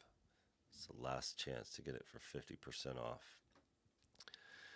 And then, of course, support my other work to help support this channel and all that stuff. If you need to listen to some demos of it, I have content posted up as of this morning that has, I think, 5 tracks, or it has 2 tracks from each album. And that's 5 albums. So 10 songs, 46 minutes, I think. That's how it works. Then we also got the presets for the Mercury 6. I need to actually give those out for free to the Synth Network, to the people there. And I still have some hard copies of my last album, the Genetic Mutation album. Yeah, it's been real. And of course, if you want to donate to the cause, you know, I don't really fancy donations. I'd rather work for a living and get paid from music or whatever I'm doing as far as that goes. But there's always making it bigger, there's always making it better, and sometimes features cost money, and so does studio time, obviously, all that other stuff. So if you want to help support the cause and get down on this album, then yeah, you know, there is the option for that, you know. Again, everything about my history is on this website. As an artist and as a company, I'm going to beef it up a little bit more, put some more videos on it, some exclusive content, you know, all that other stuff. And you can hit me up directly as well, you know. And it's funny because that's how UVI ended up hitting me up. That was the other thing too, you know, after all the stuff that I've done, you know, for UVI. I appreciate them for reaching out to me and coming through, you know, and having me deal with their stuff. It's really dope.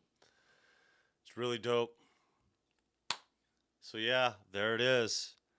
3 years active on YouTube. A lot of shit that has happened this year. Holy crap. You know, it's been real. It's been a real experience for sure. You know, and I'm just along for the ride.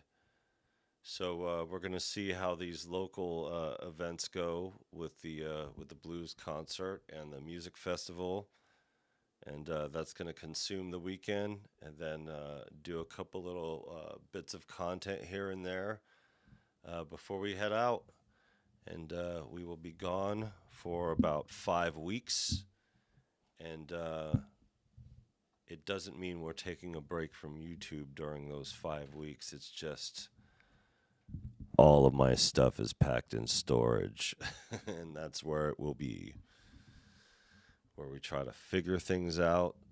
And hopefully, if we are going to move, it will be in a positive manner, because we've been trying to get out of this crummy apartment for a while. And it's sink or swim with this decision here and how things are going to go. And I will keep you guys posted. I appreciate you guys. Like, subscribe, all that jazz. And rather than donate, I would prefer direct support. Like just, you know, the instrumental albums, the converted Tussinn, you know, whatever we have available, you know, or just showing up in the chat, or not showing up in the chat. Just lurking in the background. That's good enough too. However you decide to participate, I appreciate the involvement. I appreciate you guys being here. I appreciate the conversation. And I don't really see myself ever getting off this platform. You know, I may pivot to a couple things here and there, but it all just is me following the lead of, you know, where I'm directed. And right now, you know, I'm being directed locally to this booming town that is, you know, just injected a bunch of culture into their brand new parks and amphitheaters that they just got done building. And it already, just on first experience, has been such a profound moment for my family. You know, we need more of these, and we need to be prioritizing getting the juices going with him, because 8 years old is when I figured out I was going to be doing music for the rest of my life. That was the moment. And Lil Tussinn just turned 8 years old. I'm not saying what is going to happen to me or what happens to me happens to him. It's just he's already taken a great interest. He's already been to NAMM. Shit has been cool. Yeah, I appreciate you, Jack. Thanks for being a part of this, man. And really, you know, and I on this platform, I'm sorry, man. You know, that's how I say it, you know, like the royal we, you know. But I do really appreciate you in the conversation, and I'm going to check out that artist too, because, you know, I always appreciate some good music. And shout out to KI Design for a dope set opening. You know, he got a pretty early spot, so